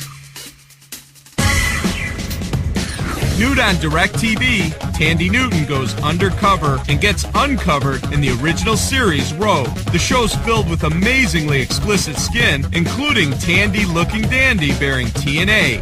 It's not DirecTV, it's ErectTV. MrSkin.com. Fast forwarding to the good parts. All right, guys, we have Don Coscarelli on the show, the director of John Dies at the End and, of course, Phantasm. And, we really appreciate you coming on the show. Thanks a lot for joining us. Hey, my pleasure. Thanks for having me. This is great. Yeah, and, I want to tell you, just a little side note before we even begin, it's really kind of cool because your newest movie, John Dies at the End, this actually was released on the 1-year anniversary of our show on Tuesday. Wow. Yeah. Yeah, so there you go. There's got to be a cosmic meaning to that, the fact that we're not talking. So. On this show, it's a kind of an ongoing theme that we have stuff that happens like that all the time. Sometimes 3-4 coincidences in a day, so it fits right along with the whole scheme of things. So exactly. Yeah, and I'm a big fan of this movie too, Don. I saw it, and honestly, from that first shot, unbelievable. It had me. When you zoom in on the main character there in the snow, unbelievable. Had me. From the first shot, it was unbelievable. And I just want to ask you too, with like a movie like this, and it's kind of left field, if you will. It's definitely out there. Did you find it hard to translate what was in the book onto screen? And I mean, I know budget is always a big concern and all that, but just as far as imagination wise. It probably was a bigger challenge than I expected at the time. And thanks for the kind words about the movie. Really appreciate that. It's nice to know that it's connecting. A lot of times when you're making a movie, you're out there just working in the vacuum and just doing things for your own pleasure, so to speak. And so it's nice when folks get that. But yeah, the thing is that I think on almost a daily basis, there was something new or different that had to be done or figured out or accomplished on this movie. Unlike my other films, some of the other ones seem much more simple in that respect. Because, for instance, it seemed every day there was something different. Like we'd have to do that sequence with the mustache, where the mustache removes itself and flies around. I mean, you start shooting that, and well, how's this going to work? It's going to look ridiculous, and then got to work through it every day, and then the next day we're dealing with that, maybe my favorite actor in the movie, Barkley the dog, and this dog has to talk, and how are we going to figure out and shoot this dog like it's going to look like he's talking to him, and then the next day we've got to make that work on the monster made out of freezer meat, assembled out of these cold cuts, type of thing. So these are all things that, you just, going into it, you couldn't have the experience to do all of it, so it was a learning process for me. Yeah, can you imagine you're still learning after all this time? Isn't that crazy? Well, yeah, that's what makes life interesting. Just learn something new every day. Yeah. Like, you would think that you could walk into a movie and, everything at this point. Then you get some whacked-out movie like this, and it's like, okay, I have to make a meat man come to life. No, it's really true. That meat monster, for instance, which is one of our signature effects in the film. Trying to figure out how to do that, because you actually have to interact with the actors in this sequence. And for a while, I was thinking about maybe shooting it as a digital construct, but how there's the sausage link has to fly out and grab the actor around the neck and choke them and pull them up, and and how you're going to do that. I worked with the guy who did our animated sequence in the film also did some illustrations. He did an illustration of that meat monster, and the first time I looked at the illustration, I thought, oh wow, we could do this as a man in a suit. And once that was a possibility, then it was a lot easier, believe me. Right. Right. And yeah, it's so, you know, when people describe this to you, you get stuff like, you know, it's all over the place, it's wacky and stuff like that. But I think it's almost tougher to do a film like this because it's all over the place, but it keeps a really good tone throughout. That's not necessarily full comedy. This isn't necessarily horror. And we talk about this all the time too, about labeling stuff, you know, about even like the new Bates Motel. Everybody's trying to compare it to. It's like, you guys got to understand, it's a reimagining. But even saying that, it constricts it to something. You know what I mean? So with movies like this, it's got to be hard to keep the same tone and go all over the place. You hit it right on the head. It's tone was so difficult to follow, to track, to, you know, from scene to scene, and believe me, you know, Harry Truman used to say that thing about the buck stops zero. That's how it is when you're the movie director on the set. And everybody comes to you for answers. You know, actors come to me and say, well, what am I doing here? I mean, how do I play this? I'm like, a lot of times I'm thinking, I have no idea how you're going to play this. And we just try it. I think more so in this film than anyone I've ever worked at, because it was so strange, is I would have the actors bracket their performances. So, you know, I would do a way over the top version of a scene, and then I would go back and I'd say, okay, now let's try one super underplayed. Play it very straight on, you know. Now let's try to do one in the middle, and I'd maybe do 8 to 9 takes every time out, and that way I wouldn't have to make come up with those answers. I would wait until editing and look through the material. Which take usually made it to the film? I'm thinking some of the wilder takes made in the film, to tell you the truth. It was pretty over the top throughout. Yeah. Wow. Yeah. And you know how I said about the combination? See, I'm so glad you just said that, Don, because that to me was perfect. That one scene with the bratwurst, you know, it's so over the top. but this is what I love about it, because it was both, right? It was the joke at the end, but it was so ridiculous. Like, okay, get the bratwurst. You know, okay, you got money? He's like, no, that bratwurst was $5. See, that bratwurst was $5. Okay, and then the whole bill thing. Oh, there's no bill in there. And then obviously the line at the end. Okay, you got your ATM card. I fucking died. You know, this is like heaven hearing you say that, because I can't tell you the nights sitting in my little editing trailer watching those scenes, and I'm like thinking, okay, this is a scene where the movie crashes and burns. Nobody's they're not going to go with this kid walking around with a hot dog in his ear. They're going to think you're an idiot, Don. The movie's a disaster. And to hear you say something like that is just awesome, let me tell you. But as I'm listening to you say that, though, I really got to credit those two young guys who played our two leads, because, you know, they would play it straight, like certainly the Dave character, you know, when he was talking to that phone, and then you know, then John playing it when he was calling from the afterlife. Yeah, can you get my body? So well. Yeah. It was great. Yeah, it was really set up well. Like, he was like, okay, I get it. I could talk to you through anything. It's not the phone. Yeah, right. You know, so that's how he was able to play it straight. He accepted the circumstance. Now, here's the thing I want to ask you about the book. Is there anything in the book that pained you to cut out of this movie? Oh, absolutely. There's a wealth of material, and you know, and listening to, you know, previous discussion on that sequence, you have to give so much credit to David Wong. That's his pen name. His real name is Jason Pargin. You know, first-time novelist, but a guy with immense talents. I mean, his day job, he's a senior editor at Crack.com, and some of the pieces that he's written on that are just amazing. But in any case, yeah, there were some great things in the book. You know, one of my favorites is there were time jumps where Dave was interested in dating this girl, and he would go to bed, and he wakes up in the morning shocked to find the girl in bed with him.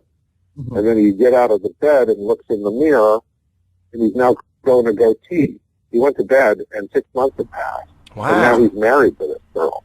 So there are these insane jumps of structure that, you know, just couldn't couldn't fit in. There's another sequence where the soy sauce tells Dave how to go get a pistol, and he basically goes into the bad side of town and takes on this drug dealer, and it's almost like the soy sauce feeds him the lines to tell the guy. It's some really great stuff, but you know, the movie's a little long as it is. There's no more room for all the good things. And there's also just mentioning the deleted scenes. There's some scenes that we did shoot that just couldn't fit into the movie that are still pretty cool that are in the DVD. So you might want to check those out too. Oh, cool. Absolutely, yeah. And the movie did definitely jump around. I mean, you know, different dimensions and all that. But I think, yeah.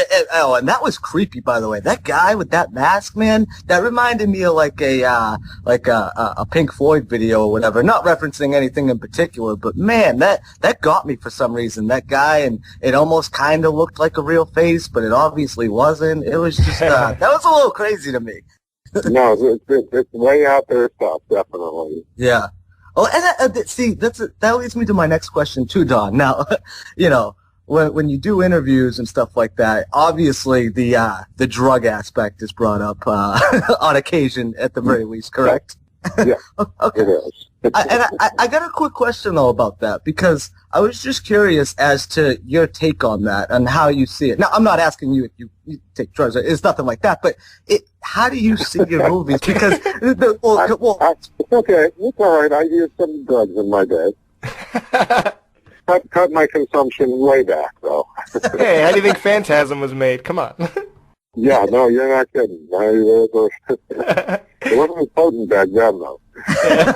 Well, I'm 28, and and it's no secret to the show. I take a lot of mushrooms, what I have in my day. It's you know, I probably the last time I did was probably about 6 months ago. But my point being that on when you get on mushrooms and you get that feeling, it's not so much, oh, crazy things are happening, as so much it is, these things are happening, and it seems to make sense even more so if, you know. Yeah. Well, look, you make complete sense to me. There's no question about it. I think we're operating on the same plane.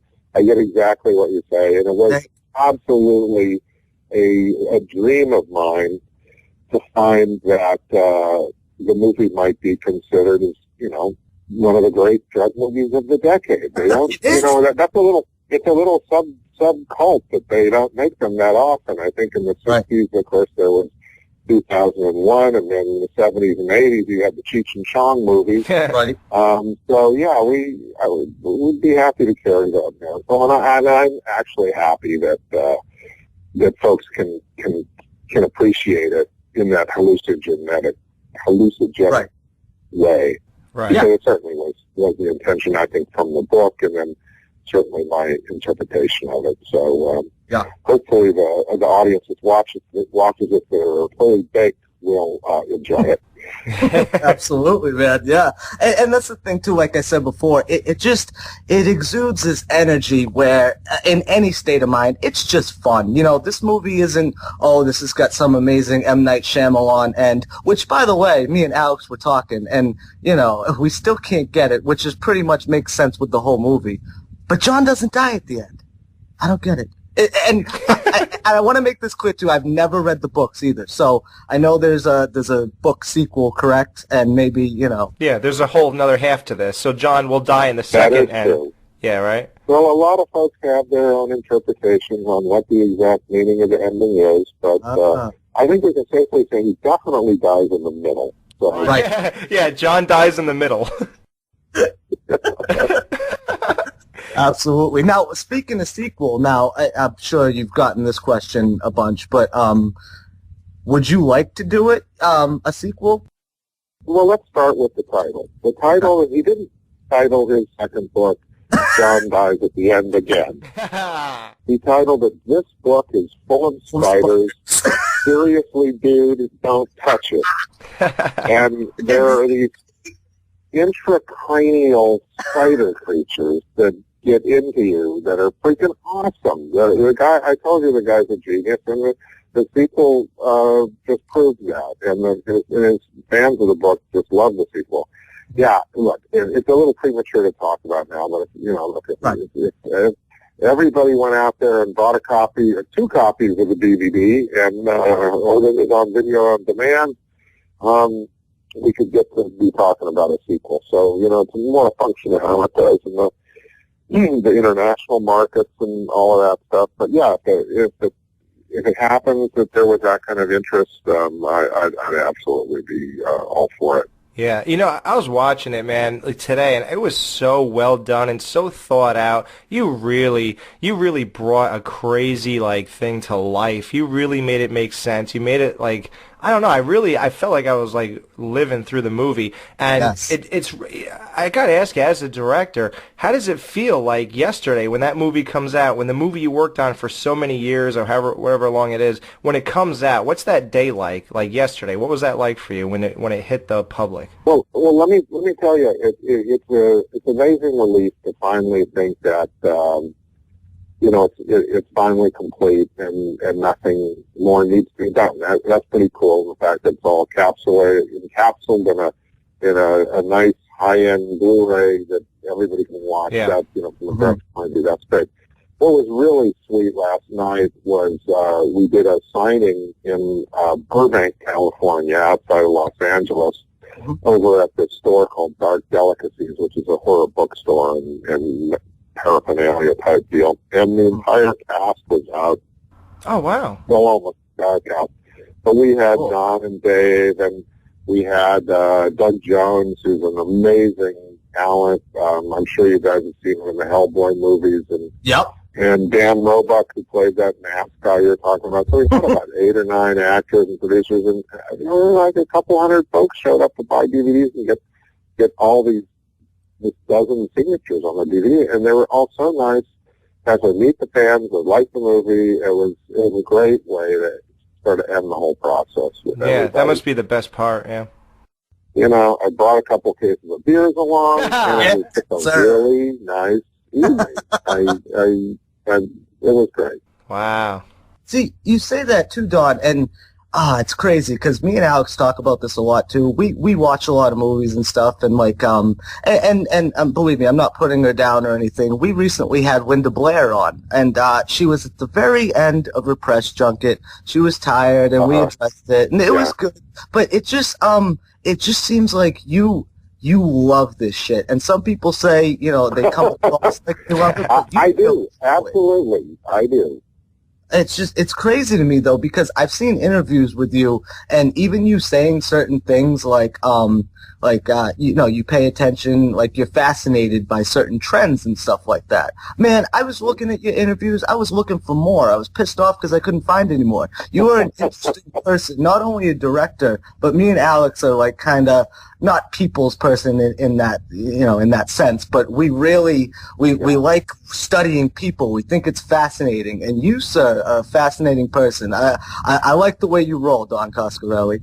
Oh, hey, listen, thank you for saying that. But, the truth is I have been blessed to have had some early success in this, what we call horror genre. Mm-hmm. And the thing is it's a really cool place to be.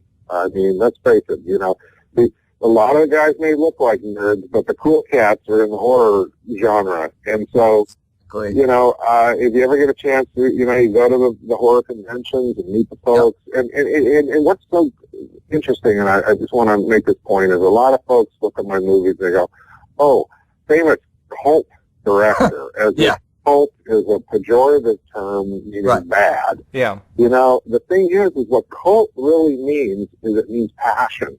And what is wrong about hanging out with folks that are passionate about their movies? Yeah. I mean, and, they love them, and they love the aspects of it. And I do, too, because the thing is that why did I start making horror movies? Because I was a geek for, sci-fi, for horror, for all of this stuff. Mm-hmm. And I can sit and talk about it all day long. So, thanks for having me. Yeah, that's what I was going to say, too, man. If you ever want to come back on, man, we could shoot the shit with you for hours. So. Yeah. And Don, I want to ask you one last thing. Sure.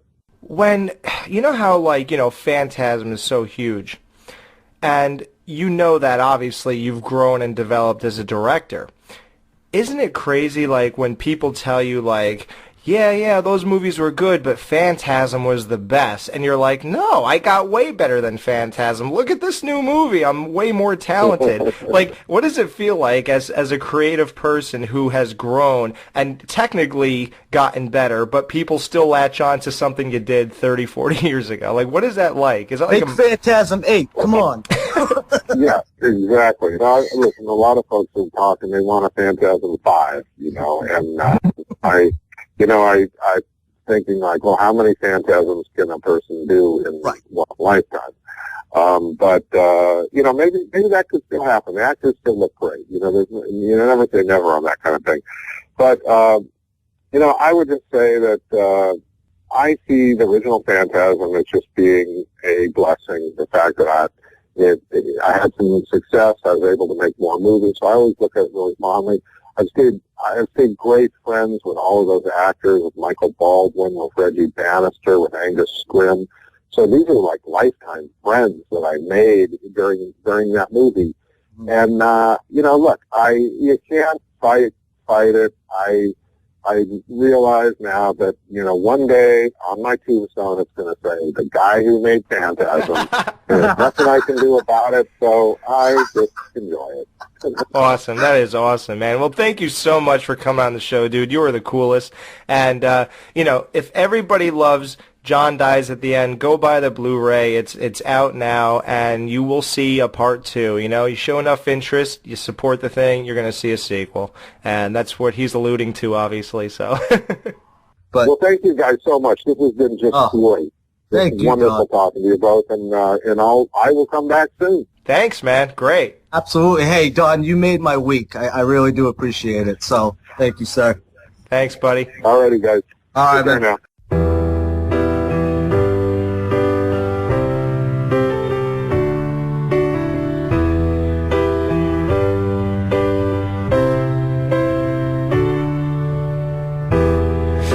I can't even look at you now.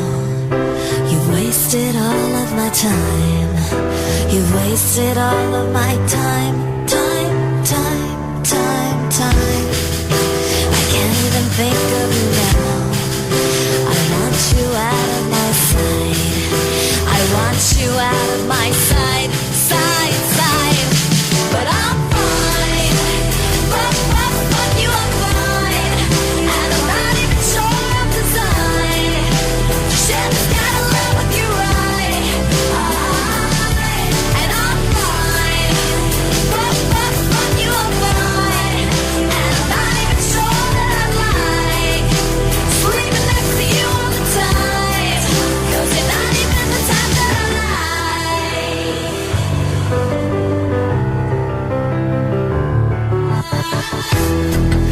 You're not even respecting me now.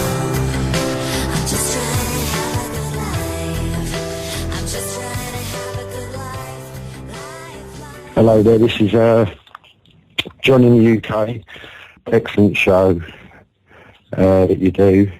Congratulations on a year. I haven't been listening for a year, probably about 6 or 7 months. Really good, all three of you do a really, really good podcast. One of the most that I enjoy listening to. And I want to point out Alex, Hannibal. I still don't think that you've tried watching it. Give it more than 20 minutes. And it was a really, really fun film.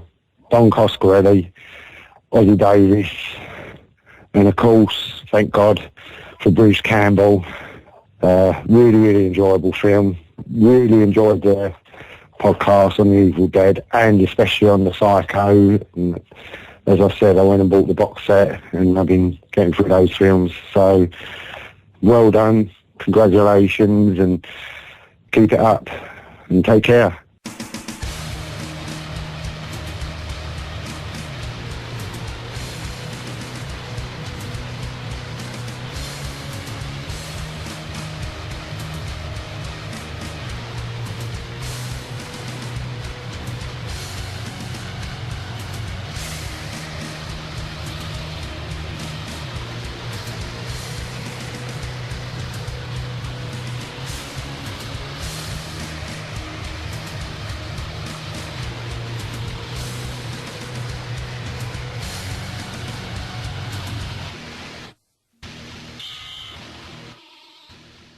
All right, we're back. I hope you enjoyed that interview, Dan. You killed it, dude.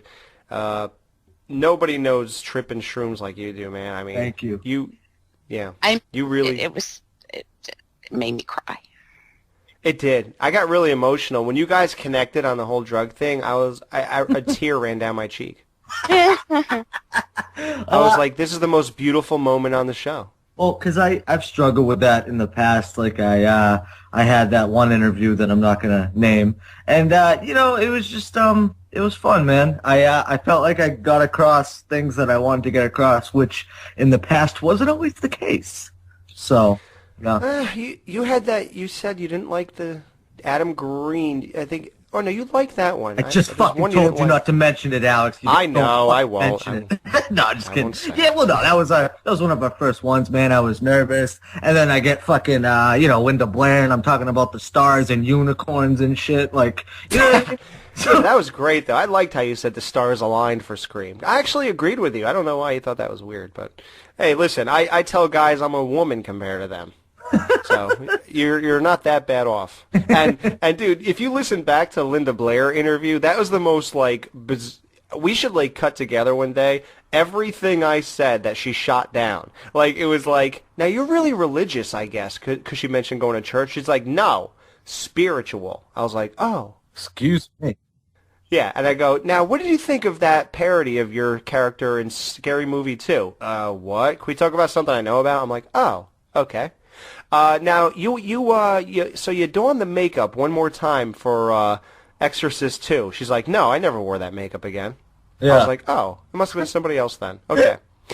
Everything, dude. There was one more, I think. And then you were like, did the guys like not even touch you? She was like, no, I've never had a problem with the guys. That's when I came in like, well, you're beautiful, because I was like, Alex is killing her. But did you tell her I said she's cute as a button? Because then that you were supposed to. I think I don't remember if you did or not, honestly. I think I said something before we aired, so. Okay. Yeah, maybe before. Yeah, sweeten her up. I might. I promise nothing. I can't remember. I want to say I did, but I don't remember. Whatever. Yeah, that was just a constant interview of everything I said was shot down. It was like the most, I was like, oh, get me out of this. And it was also, everything was a transition. Well, not everything, but it was like, she could not wait to talk about those puppies. And it's like, we got it, lady. Like, well, this isn't our first rodeo. We'll get to the pups. I love puppies. I got a little puppy. We'll get to it. You know? Yeah, I struggle. I struggle with that. What do the listeners want to hear, and what do these people want to talk about? A really good interviewer would focus on what they want to talk about, but I'm more concerned with the audience, and Dan is. That's just our thing. So I don't think you guys want to hear about her rescuing puppies. So I talked about, I don't know. But I asked her, how was life after Exorcist? Not how was the movie, or how did you do this? How'd you spin your head around? Or how'd you walk down the stairs? I didn't ask her that. I said, how was your life? What was it like dating dudes and stuff after that happened? And then I was like, well, what made you pick to do part 2? Not many people ask that. And I actually verified that. And then I said, did you see the spoof on your character? It was pretty famous. I mean, a lot of people have seen that. And what did she think of? Does she have a sense of humor about it? That's all. Just saying, I didn't do the typical approach where I just talked about the movie. You know, I danced around the movie, if you will. I didn't exactly talk about it. Danced around it. Yeah, I didn't talk about it and say. But she just wanted to talk about the puppies. Yeah, that's the thing. That's the thing, and that's what I don't want to. We talked about the goddamn dogs. You know what I mean? Like we don't have to talk about them in the first 5 minutes of the interview. That's all I'm saying. Well, like I said before, I think she didn't know if we knew about the time situation, because we had a certain amount of time. So I don't know if she knew that we knew that she had to be off in fucking 10 minutes or whatever. So she was probably thinking, well, I got to get this dog shit in here. I got to, you know, not dog shit. Yeah, I got to get all these fucking things in. And, you know, I don't know, maybe she just didn't know that we're fucking professionals and we got it, baby. That's right. Hey, man, we did 8 minutes interview with Danny Trejo, yo. Yo, pea soup, baby, pea soup. If you do 8-minute interviews with Danny Trejo, you could do anything. Yeah, man, like, I'm like a woman compared to you. Yeah. Hey, did you ever have to bitch slap anyone when you were in San Quentin? He goes, I still do. He goes, yeah, man. I can't believe he answered me and then say, are you a fucking idiot? Did you ever just slap somebody that used to get out of line? Yeah, man, still do. That's great. Oh, man. Oh, God, what an idiot. All right. It is time for the Lords of Salem review. And we have a savior amongst us because, believe it or not, Dan lives in Boston and couldn't watch a movie about the Salem witches. And Jamie does not have it in Georgia either. So it is just me and our main man, Matt Wessel. Matt Wessel, what's up, fuckers? So, dude, thanks for coming on, dude, and filling in here. Anytime, man.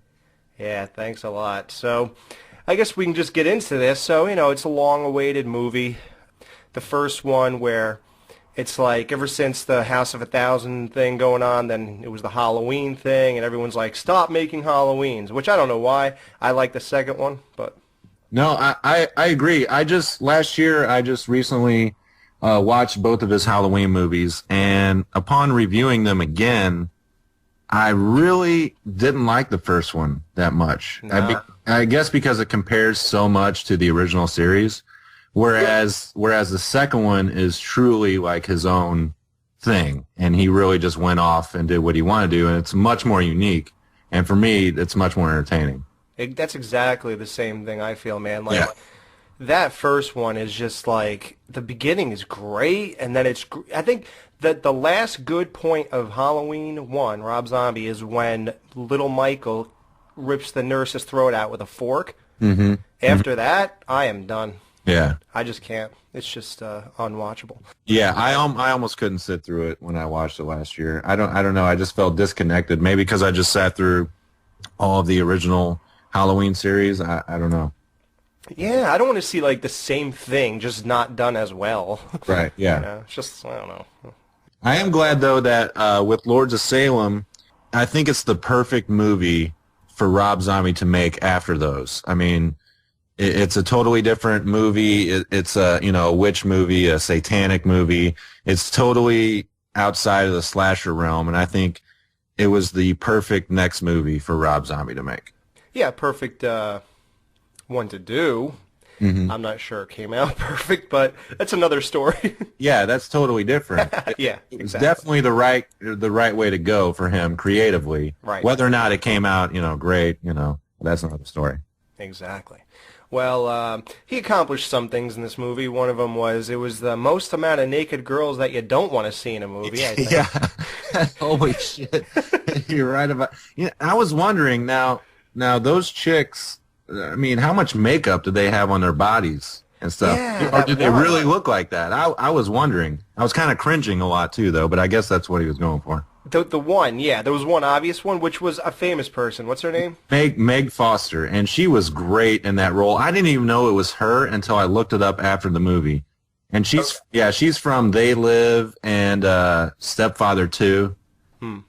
Yeah. I don't know how positive this will be, but let's just start with some positives. Okay, Heidi, some characters. Heidi, Sherry Moon Zombie, her acting has gotten a lot better. Yeah, that was my main fear going into this movie because I really despise her in almost every other movie of Rob Zombie's, but this one is definitely her best acting to date. Mm-hmm. And she's still not the greatest person on the screen, but she is a lot better, and she's not horrid. If you think that she's not very good, she's not the worst part about this movie. Yeah, like just that. Remember how bad her acting was, even in a simple scene like Halloween with Rob Zombie when she's yelling at Ronnie in the kitchen, those phony faces, and the girl with the big tits, yeah, you like her? Like, yeah. She couldn't even do that convincingly. Yeah, very annoying. I think this character was. I don't want to say it was easier for her to portray, because she's kind of out of it the whole time, but it definitely worked. Whatever it was, it worked much better. Yeah, so she plays a character who's like into rock and black and white movies and works at a radio station, just like we're doing. Yeah, right. So that's her character, and well, I guess part of the plot is that she's working at a radio station. I can't recall. I think they already were talking about the witches and stuff, and then somebody sent a record for her to play on her show, Mm-hmm. and she plays it, and then from there stuff happens. As far as characters go, I really enjoyed. I guess it was kind of a B subplot of the interaction with her and her co-host. I think his name is Whitey, the guy with the beard. Yeah, I enjoyed all that. You know, he's trying to obviously get with her. You know, he likes her and stuff, and she's brushing him off the whole time. I like that whole interaction. You see, I didn't like any of his. I didn't like the dialogue. That's good that you did. I wish I could have enjoyed it. I don't know, like something was just very disconnecting about it with me and him particularly. He just felt like I just wanted him to go away. He was like almost a non-character of the movie in a way. He was and he wasn't. Mm-hmm. You know what I mean? Like he just didn't have it just didn't have enough for me. I don't know. He's just flat to me. Him in particular. Well, for the movie itself, though, but Rob Zombie, this is one movie where he got complete creative control, and I read somewhere that things were cut also, so I don't know if that was his choice or what. He had all... what's that? I was going to elaborate on the Whitey character. I think maybe one of the reasons why I liked him is because in most other Rob Zombie flicks, the characters are so... you know, crazy and blown up and just, right. You know, the most wild people that you can imagine. And here the characters are more, you know, like normal people, I guess. Yeah, that's true. Yeah. He had the full Rob Zombie, almost the full typical, you know, group he kind of hangs with in every movie. Yeah. Mm-hmm. Almost everybody was there. I know Bill Moseley wasn't there. Mm-hmm. Yeah, you got Ken Foray. He's a co-host in the radio station. He is a complete non-character to me. I don't know. Yeah, I really didn't enjoy him there at all. I mean, it's kind of like just putting him in there just to put him in there. Yeah. And for me, he should have just not even been there. Yeah. Yeah. He's and too I really like the actor. I love him, but I don't think he should have been there. Yeah, it's too distracting that we know him and we know who he is, so we're looking for something here and there's nothing there. So right. It's like if he was kind of toned down with who he is, then we wouldn't care so much that he brought nothing. So that's weird. So in the beginning, even before that though, they cut to like the Salem witches thing. There was like one group of witches who called themselves the Lords of Salem. They in the beginning they're basically like doing the whole thing where they're worshiping a statue or the devil, whatever, you know, just... I thought that opening was great. It really, like, set, like, I guess, a vibe and a mood right off the bat. And then once the title popped up and it's just a face of a goat or whatever, you know, and that's within the first 5 minutes, I was really pumped after that. Yeah, they freeze-framed the goat, which Rob Zombie loves to do, like he did... Yeah. He does it. I don't know if in all of them, but I do recall in the first Halloween, like Michael's running down the hallway, then they freeze it and they show Halloween.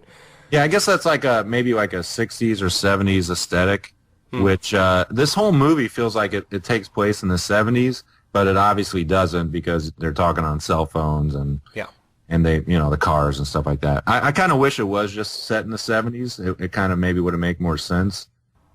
Definitely at the end. I didn't get the vibe the whole way through, but I realized as I was done that this is basically a remake of Rosemary's Baby. Yep, pretty much.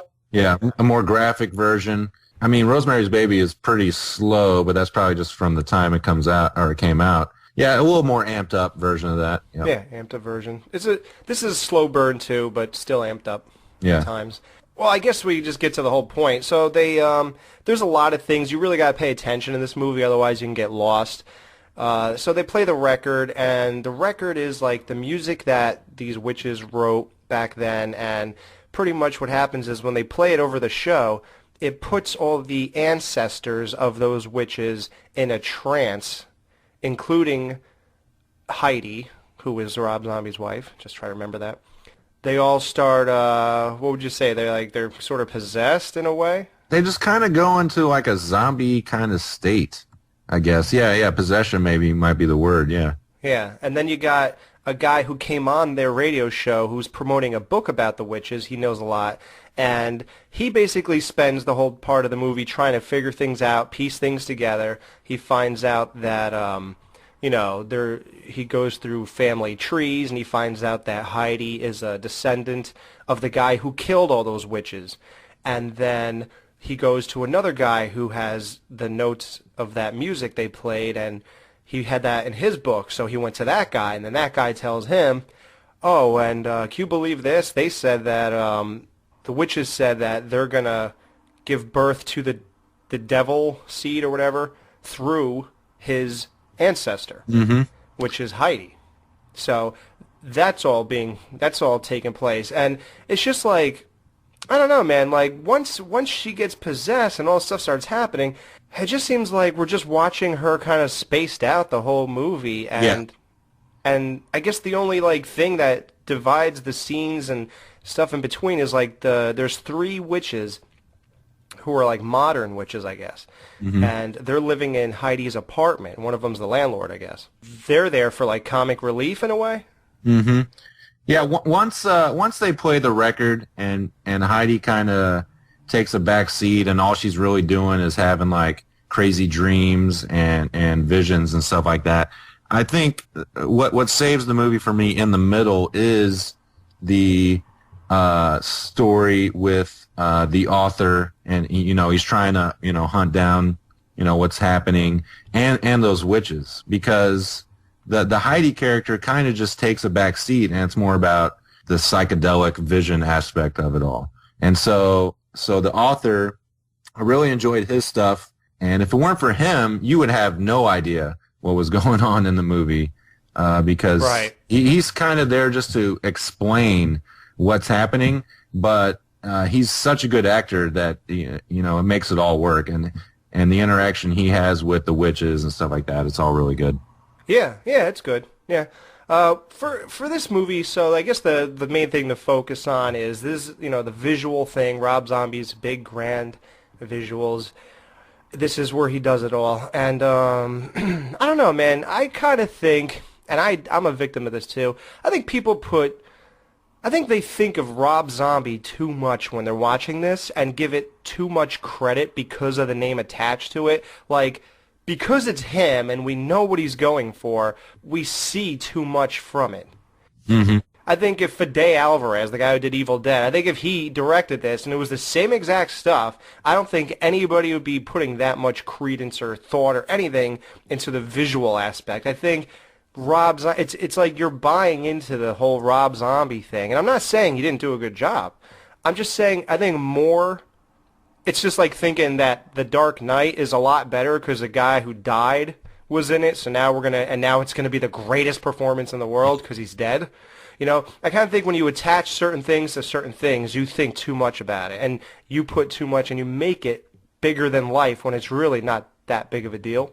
I think that's Rob Zombie's curse. I mean, even with his first movie, that wasn't, it took a long time to make, but when that came out, it was like, okay, this, there was more talk about Rob Zombie than the actual movie, and that kind of follows him for every movie. Yeah. And in this one, when it comes to visuals, I know you agree with me, man.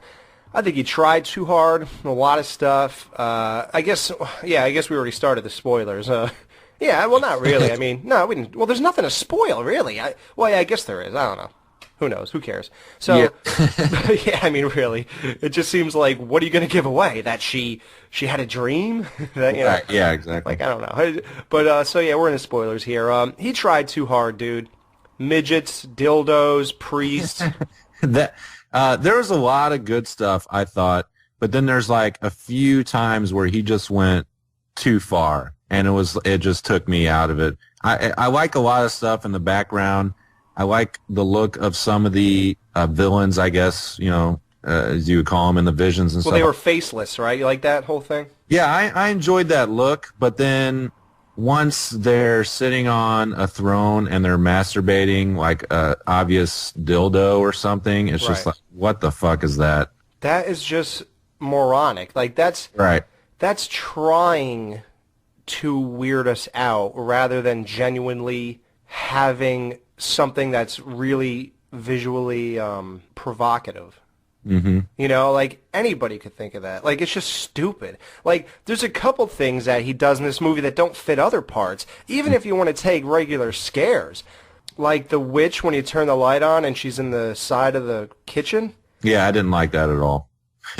It was supposed to be shocking, but I didn't even notice it at first, and then it was just there, and like nothing was happening. I'm like, okay, that's not shocking whatsoever. When it even came on and she was there, I looked over, but nothing. I didn't jump. It was just like she just stands there on top of the fridge or some shit. Like, and I don't know. It just seemed like he's better than that. Yeah, I mean, I understand what he was trying to do. You know, Heidi's got, you know, all this stuff happening around her. You know, all this dark stuff happening, but and some of it worked and some of it didn't. When it tried to go for like the jump, like you said with her, you know, the jump stuff just didn't work. If he stayed with a more creepy atmosphere, which is I think what he's trying to do more so in the beginning of the movie, I think it would have worked better. Yeah, and her whole character, apparently when she starts acting weird, one thing Ken Foray does, he gets pissed off and he punches the table or something, and that's because the assumption is that she went back to smoking crack. And that's not what was happening. But then she eventually does. She eventually does, yeah. Which I'm like, all right, like I don't know. It was just I don't know, man. It was just weird. It was something that he thrown in there, and you know, to give her, I think, more character development. But at the same time, it was just like, oh, okay, she's smoking crack now. Okay. Yeah, like, it just didn't lead to nothing. I mean... Right, exactly. I don't know. It's just like, oh, things are really weird in my life. I need another hit. You know, like, okay. All right. You know, yeah. I was digging the movie for the most part. I mean, I was hanging in there. I wasn't loving it. Like, as, you know, they kept going Monday, Tuesday, Wednesday, Thursday. I didn't go, wow, Tuesday was fucking great. Yeah, no. Wow, no. Thursday kicked ass. No. You know, like, I was like, okay, so it's Wednesday. All right, it's Thursday, so? Like, what? Just like with Psycho, how I said, so what? It's 3:42 on Wednesday when Marion and Sam Loomis are in the motel. So what?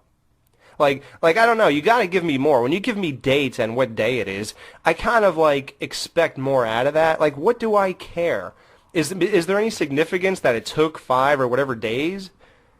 Well, I have no idea. And speaking of the timeline of it all, I understand they wanted to use Heidi to birth the Antichrist, but it's like, why now? Why did it take them so long?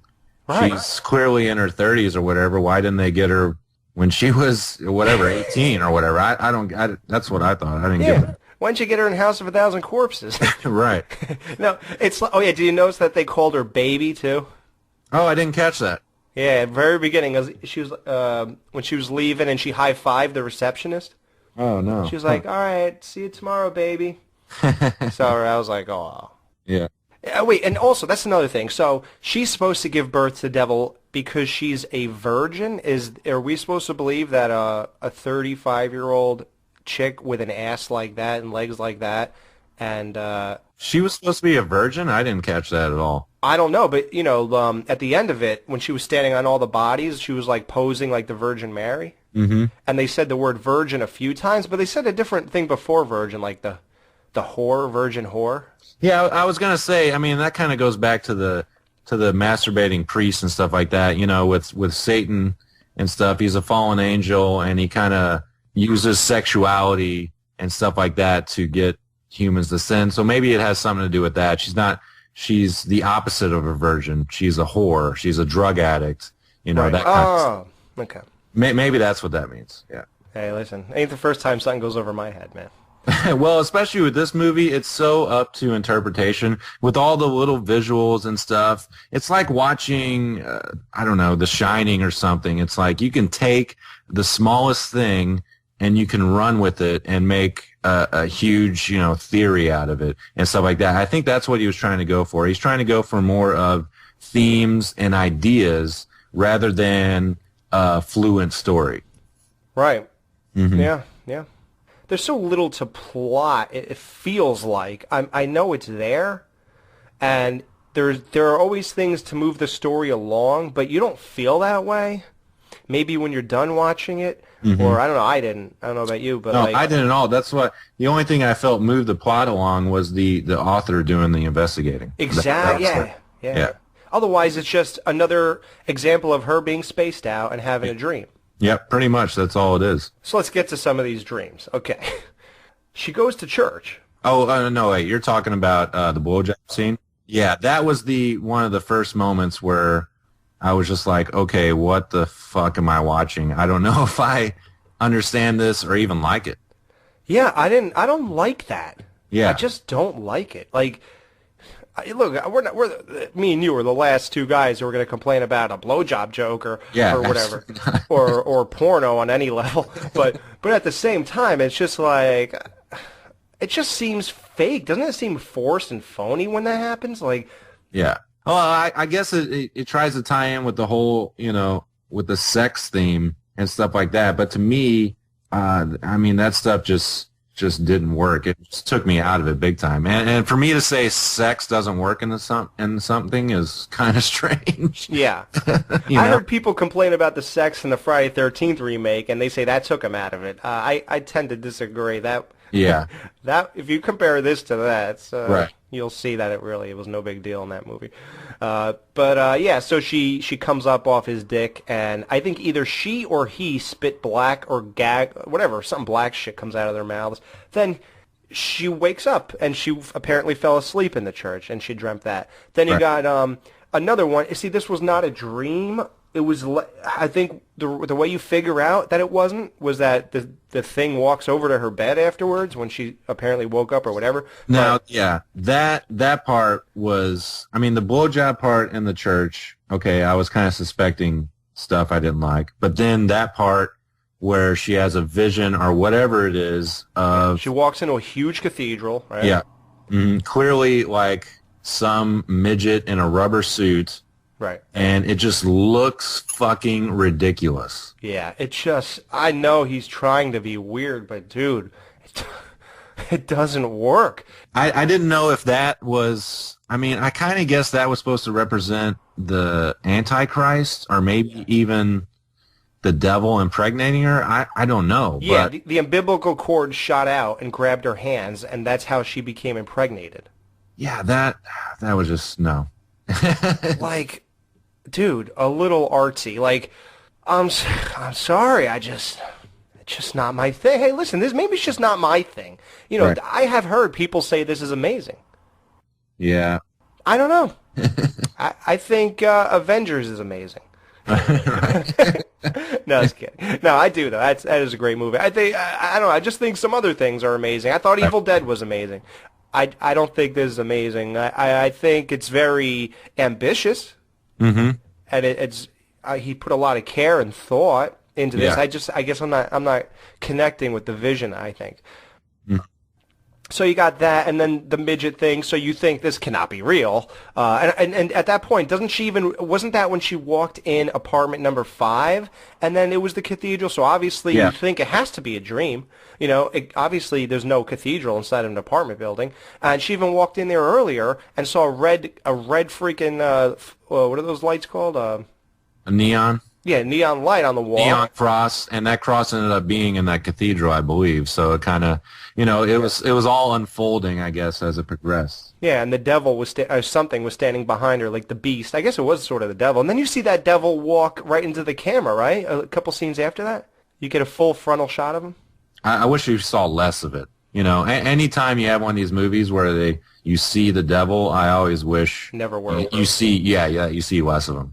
It worked in the movie Legend, and it worked. I don't know if that was the actual devil though. I forgot, but I do like if they show the hoof legs, the little goat. Yeah, that's cool.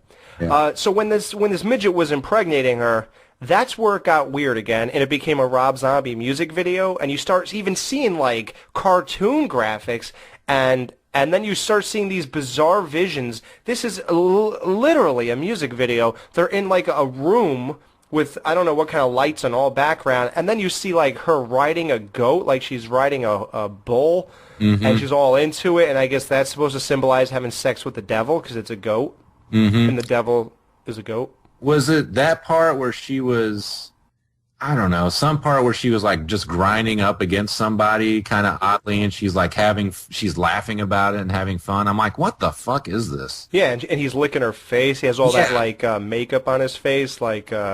I guess that was like the witches slowly are, taking over her mind with the song and stuff like that. But to me, it just didn't work. It seemed goofy. It seemed unrealistic, and just took me out of it. Yeah, just doesn't. It's not. Nothing is realistic about it. It's just ridiculous. Like even if it's no matter what it is, it looks like it's playing to an audience. Yeah. And in real life, there's no audience. Right. So it just doesn't look real. It just looks stupid. I don't know. It's dumb. So that didn't work again. Then, like you said, the dude is trying to figure everything out. He eventually figures out pretty much everything, and he goes to tell Heidi. Goes in the apartments, and those three modern witches, they say, no, come in here. She's not home yet. He goes in their house. The conversations just start getting really weird, and they're like, she starts like yelling at him. The goofy one, the witch, is yelling at him, and that's really out of character. It's like, okay, so something's really bad here. And then she hits him over the head with a frying pan, and then she continues to pummel him with a frying pan until he's dead. And then there you go. There's a story arc. Yeah. You served your purpose. Now and then he's laying there dead. Yeah, it's a story arc. He's laying there dead with a towel over his face, and they're like, what a waste of a good man. Yeah, more tea? Sure.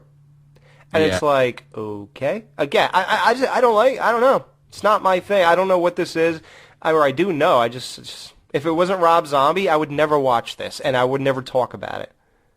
Wow, I haven't thought about that, but you're probably absolutely right. Yep. Yeah, it's just shit. And the only reason you might not think it is because it's Rob Zombie. I guarantee you, if you watched this like on Netflix or some shit randomly, you just pick something, you would never speak of this movie. Yeah, no. But his name carries so much weight. Like I said, it's his curse. Yeah, or his gift apparently with Gift some and people. Curse. Yeah. Your gift is a curse. So. The one thing the witches were saying that also alluded to, like, her giving birth to the devil, because some people, my girlfriend didn't even know that was going to happen. And I didn't. Until it actually happened, right? Yeah. I guess I missed the dialogue whenever the author was talking about it, and I didn't understand that at all. I really didn't understand what was happening, because stuff is said so quickly, and then that's... everything else is just visual. So how are you supposed to you can interpret it a million different ways. Yeah, and I actually didn't know until I thought about the review. And I was like, okay, so I sat there and I said, well, how would I explain this movie? And I said, well, obviously this was happening now that I know this, and this because I know that. I had to, you put it together afterwards, unless you're like a really like bright and you pay attention to every word, which I don't. So. Didn't happen. And what about like when scenes are taking place and you hear some like announcer voice kind of narrating what the hell's going on? What do you think of that? It happened 3 times, I think. Wow, I don't even recall that. Yeah, it's weird. It just took me out. I was like, I'm just trying to go with this movie as much as I can while I'm watching and not digging. I'm just trying. I just keep trying. But what I was going to say, though, with those witches, remember when they go to read her palm in the very beginning and it's that uncomfortable scene? She says, like, which is alluding to her giving birth to the devil, like, your filthy shit between your legs, the juices between your legs will blah, blah, blah, blah, blah. Remember that? Yep. That was supposed to lead us to believe, I think, or know that. Yeah. And I guess in one of the flashbacks of the witches in the 1600s or whatever, it's got they actually birth a baby, through somebody, but it was a failed attempt, I think, because they birth the baby, and then she ends up like spitting in its face or something like that, which was kind of awkward. But yeah, that was awkward. I guess that was like their first attempt, and then so Heidi is, hundreds of years later is their next attempt, which I still don't understand why you'd wait so long. Yeah, well, you knew that was a failed attempt because there were no tentacles on the baby, I guess. Yeah, it looked human. Yeah. Yeah. There was one cool scene with that, though, like when the baby was hung up on something and you see his brain pulsating. Oh, yeah, I forgot about that. That was strange. One thing I will say is that I don't think there's any digital effects in this movie at all, and for I don't know for a fact, but it looked that way, and so for that, I think it's good because I think most modern horror movie goers like you and I kind of cringe when most digital effects are on screen. Well, that cathedral, that was probably a real one, right? They probably didn't fake that background. It looked real to me. I mean, but then again, you got a midget in a rubber suit that I thought looked fucking ridiculous. So maybe you should have done CGI on that. So what do you think of like the whole grand visual idea of this movie? Because there's like a strange dichotomy to it, because remember when they were on stage and the witches were all gathering after the baby was born, I think? Yeah. Mm-hmm. And it's the three witches, and all it is this like really white light background. Mm-hmm. So it was a simplistic, plain thing when you would expect a grand visual. It's like there's a lot of that, and that's all stylistics and things like that. How do you feel?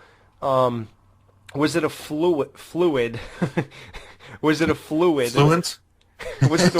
Was it a fluent visual movie, or was it fluid? I don't know. I think he was trying. I would say yes. I mean, a lot of them don't land. I think yes, because that's ultimately what he was going for in the movie was nothing but visuals. I think I want to say in her apartment, she on her wallpaper in her apartment is like images from silent movies.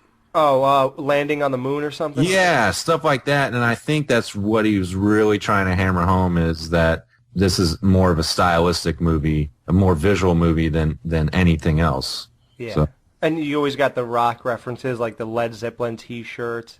Oh, yeah. And then didn't she have a T-shirt that said, "Why the goat"? Yeah. Yeah, somebody was. Yeah. I don't... See, stuff like that, man. Stuff like that makes it stupid. Like, yeah. I get it, but I don't like it. Like, you know, it's weird because people who like this will say, if you don't like it, you just don't get it. Well, yeah. Why can't you get it but not like it? Why is that impossible? Right. I just don't like it.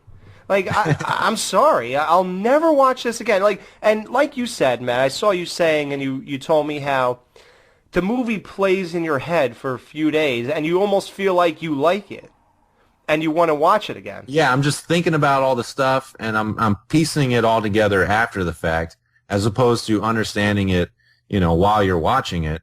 That kind of makes me want to watch it again, just so I could be like, oh, okay, that was what I was thinking, or whatever.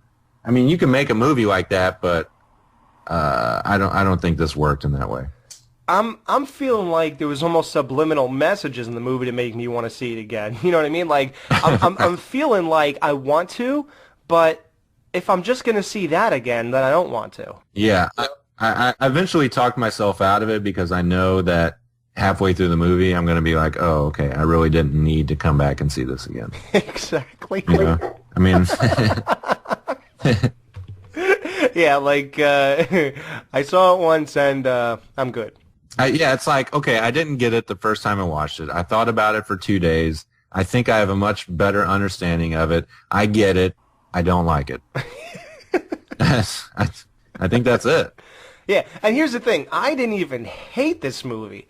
I was rolling with it. I was saying, okay, it'll work, hang with it, Yeah. hang with it. I did that the whole movie. My girlfriend refused to let me enjoy this. And I'm not even saying she ultimately ruined it. I think she did ruin the actual living experience, but I did, as I thought about it, I was able to feel better, connect it better. But when the goat stood behind her with the glowing cross, she said, this movie just got so corny. And I'm like, hey, be quiet. And I'm sitting there watching. Then something else happened, and she goes, you have to be kidding me. This is so stupid. And I'm like, will you stop? Jesus, can I just enjoy this? Relax. All right, tell me later. She's like, all right, I'm sorry, you're right.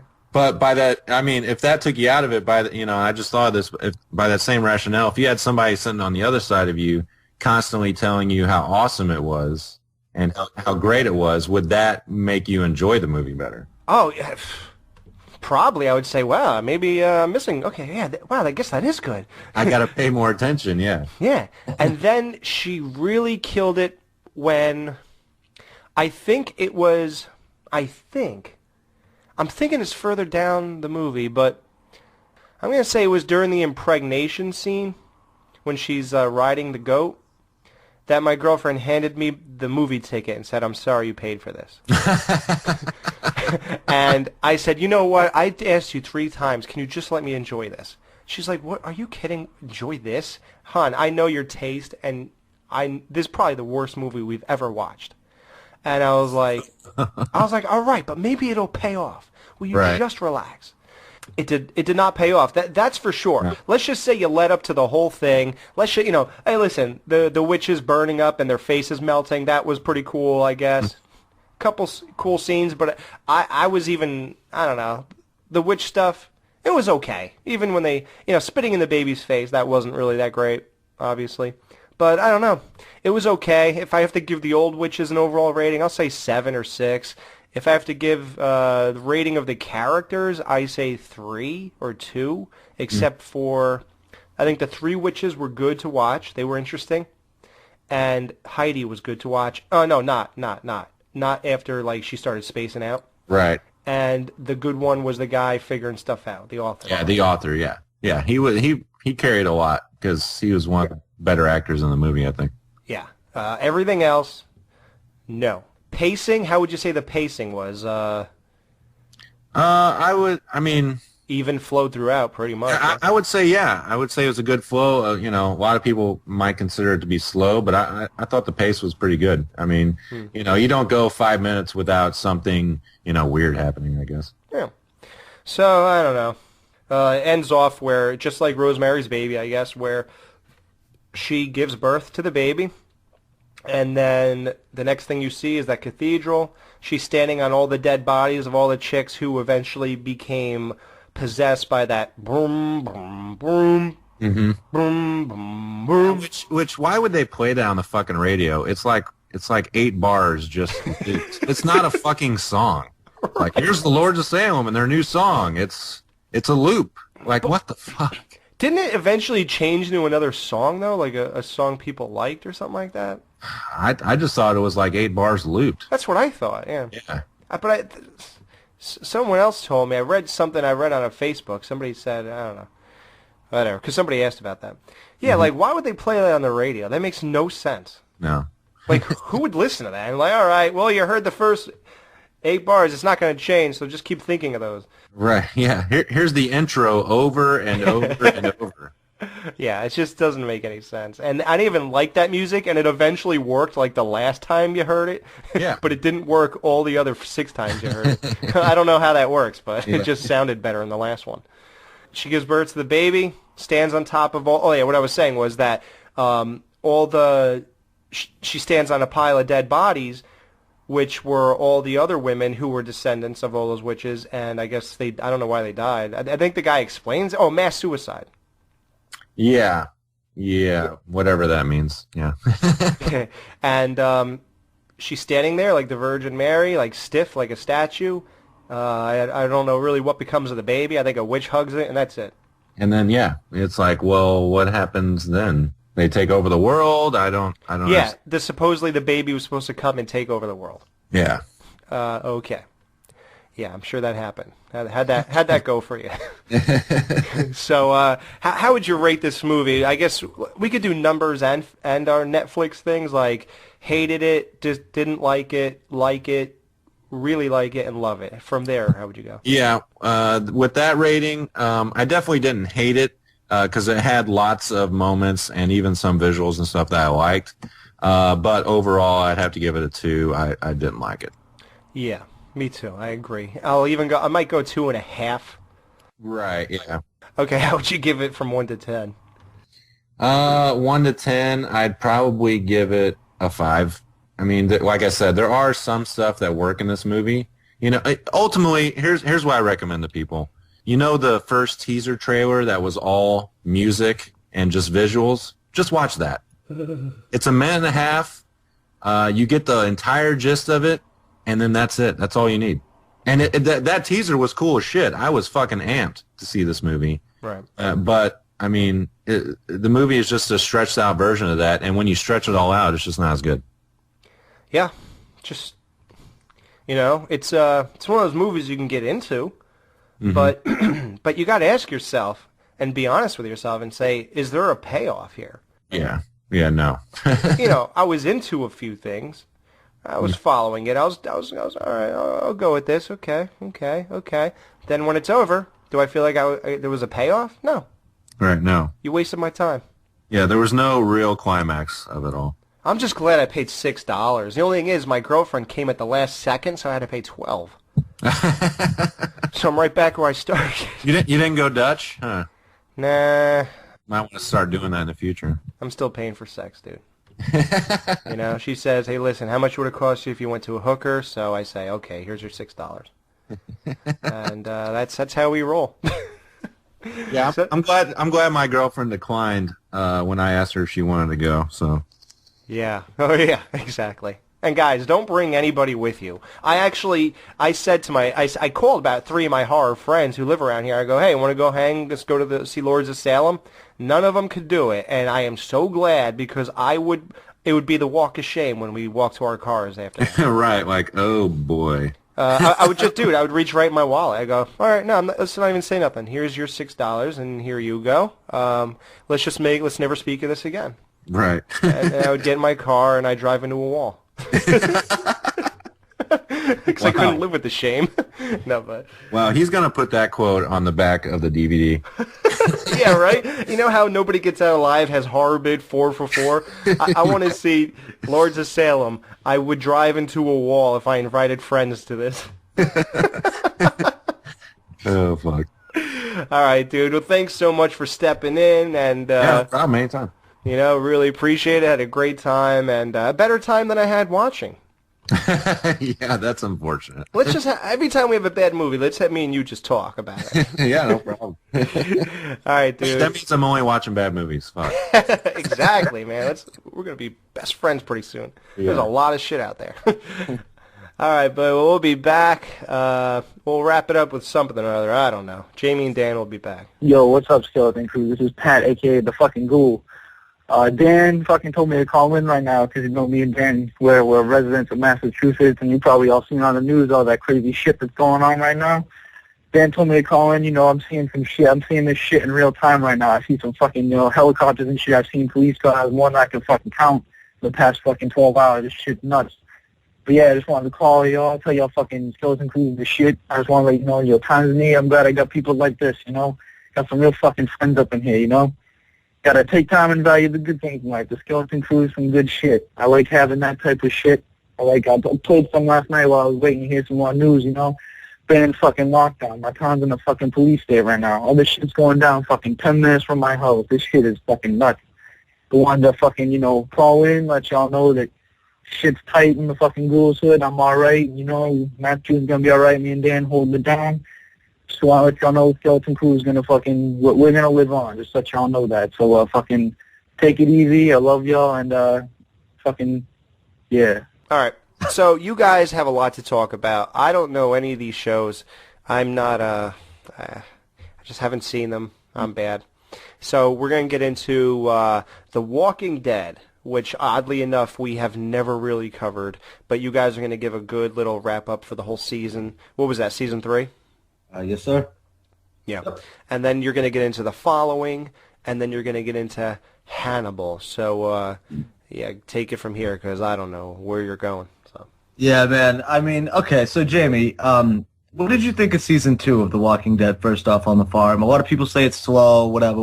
What did you think overall? As far as season 2 goes, I thought the first half moved really slowly. Oh. You know, until we unleashed the zombies and found Sophia. And then after that, it was like smooth sailing, and it was awesome. That's the way I felt about it. And the finale, right? I mean, the finale. Oh, my God. Last season, it was scary. You know, like the very first scene where you see the horde walking through the woods, and then they hear the gunshot, and they all just turn in unison.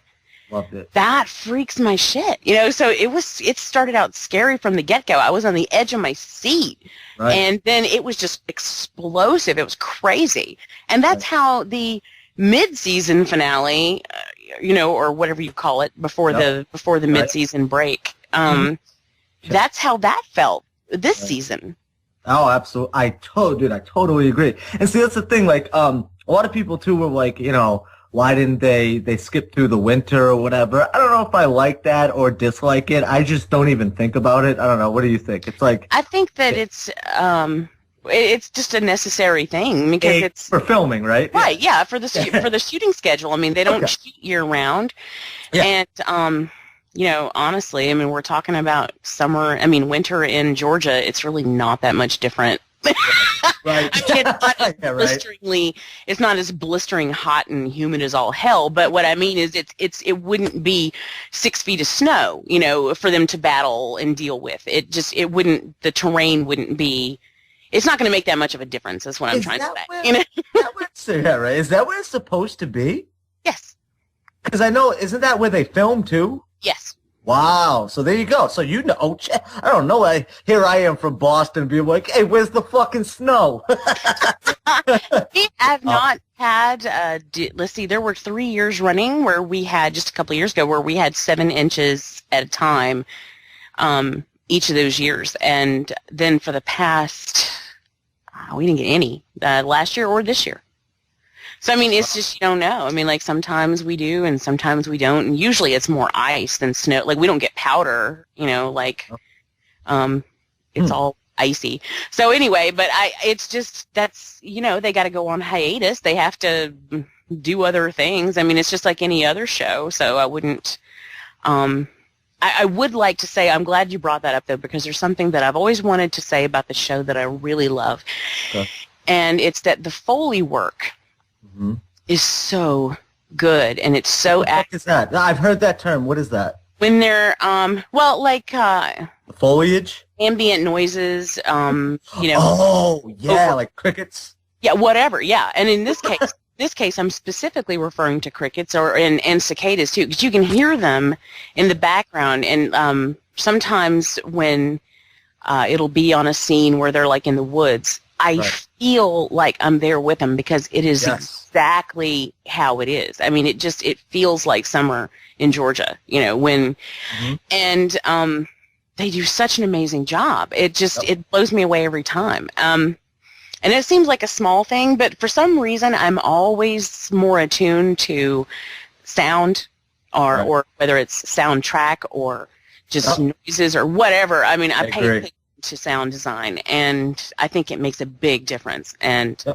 that's just, to me, another example of how much care they put into this show. And I really do feel like they do. Like, I mean, I'm not going to say that I think it's perfect, or that it never hits lulls, or that I don't ever think, you know, there are times when I have been frustrated with this show. Speaking of that, well, listen, dude. There too. when Rick okay, so they go to the prison, and you know, there's other people, the governor, blah blah blah. But before you really get into that too much, Rick has a fucking phone call in the prison. Now, this was a turning point because it clearly fucking exemplified Rick's fucking losing it, like right in front of our eyes. And on second watch too, I noticed that was Emma Bell's voice, and they brought Lori back. You know, Emma Bell from fucking, what is it called? Frozen, and she was in the first season. Lori Holden's sister there. Anyways, it was all their voices too, which was cool. They brought them back. But what did you think about Rick going crazy? Like, and it lasted the whole season. And What my main question though is, do you think him going crazy, like, you think they brought it full circle in the end? Like, was it worth it to show that? Like, I don't know. Honestly, it feels like an abandoned premise to me. Yeah, right. Like it was never. It just sort of stopped, you know. And I know we got that moment in the final episode where he looks up, where he had been seeing Lori before. He looks up and she's not there. Right. You know, so I get, that is, I guess that's their version of closure. But I really just don't feel like anything paid off from that whole thing.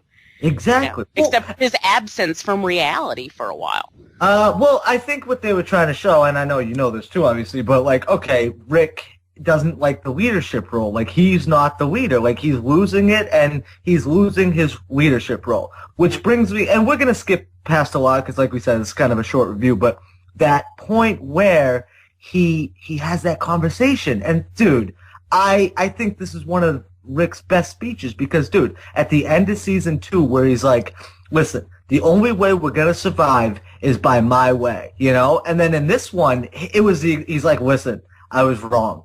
We need to fucking, no more, you know, making decisions behind anybody's backs. We're all included in this, which, you know, dude, that makes sense. Like, in the context of everything, it seems like his evolution as a character should have brought him to exactly where he was when he explained that speech and shit. So, you know what I mean? So it was, like, perfect. I thought it was full circle in terms of that. I just didn't like how much they showed Laurie and all the, you know, all of this fucking craziness. I thought they did that way too much. Listen, you don't need to show ghosts on a fucking show with zombies everywhere and crazy shit, with crazy people with heads in their back room and looking at zombie heads. Like I say, you don't need.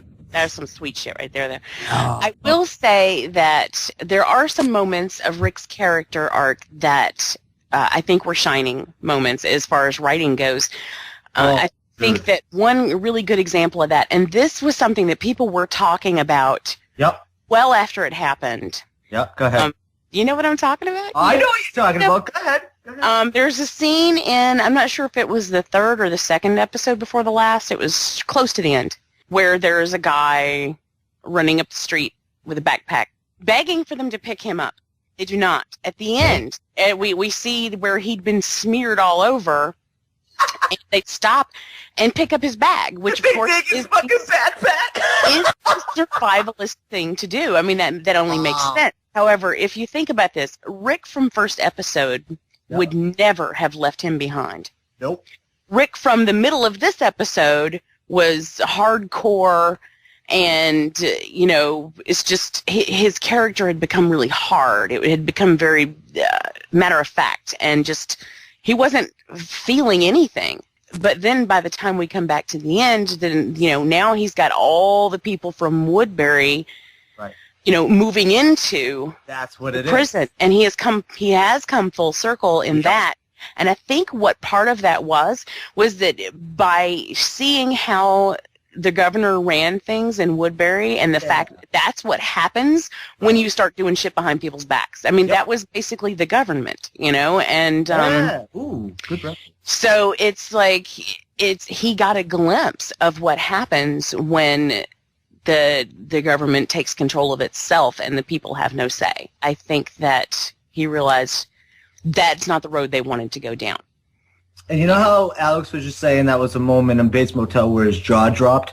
I don't think it was that when they grabbed his backpack or whatever, or even when they just went by him or whatever. It wasn't like that, but it was like, that was like one of those that stayed with you. Like, wow, that was fucking cold. But, like you just said, at the end, when he takes in all those people, it's great. It's like, oh wow, okay, I see where they were going with that, you know?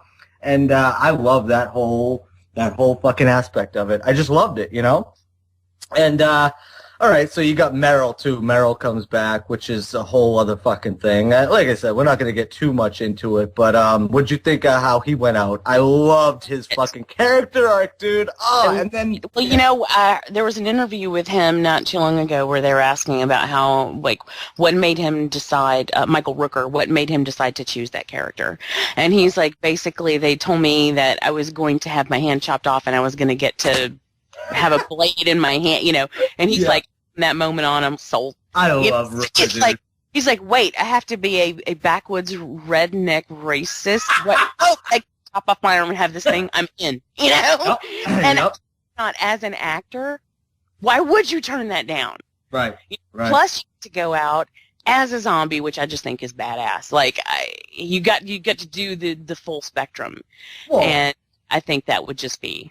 No, you're absolutely, that was perfect. But think about how he went out, though, at the end. Like, he totally fucking caused a diversion, and his character came full circle, and he was a good guy in the end, man. And I wasn't sure that they were always going to go that way, you know? Like, I thought he was going to go bad, or not go bad, but he's going to fucking, you know, do horrible things, and it's going to come back around, and he's going to fucking backstab or whatever. Nope. They made him go out like a fucking G, and I love that. And that's definitely a highlight of the season. But, dude, I want to back up a little bit, too, to the episode with that nutty... Yeah, back it on up. Back it on up. What? When going back to that crazy-ass episode where Lori dies. Mm-hmm. Now, you know what I'm going to say, too. This has to do with Rick. Tell me that's not one of the most memorable, like, most honest, like, kind of awkward reactions you've ever seen. Which, when he fell to his knees and... He goes, no. He's just, when his vagina was spilling all over the place. That was so real, dude. You know what? It was very real. It was, but the funny thing about that is that at that point... I was leaking.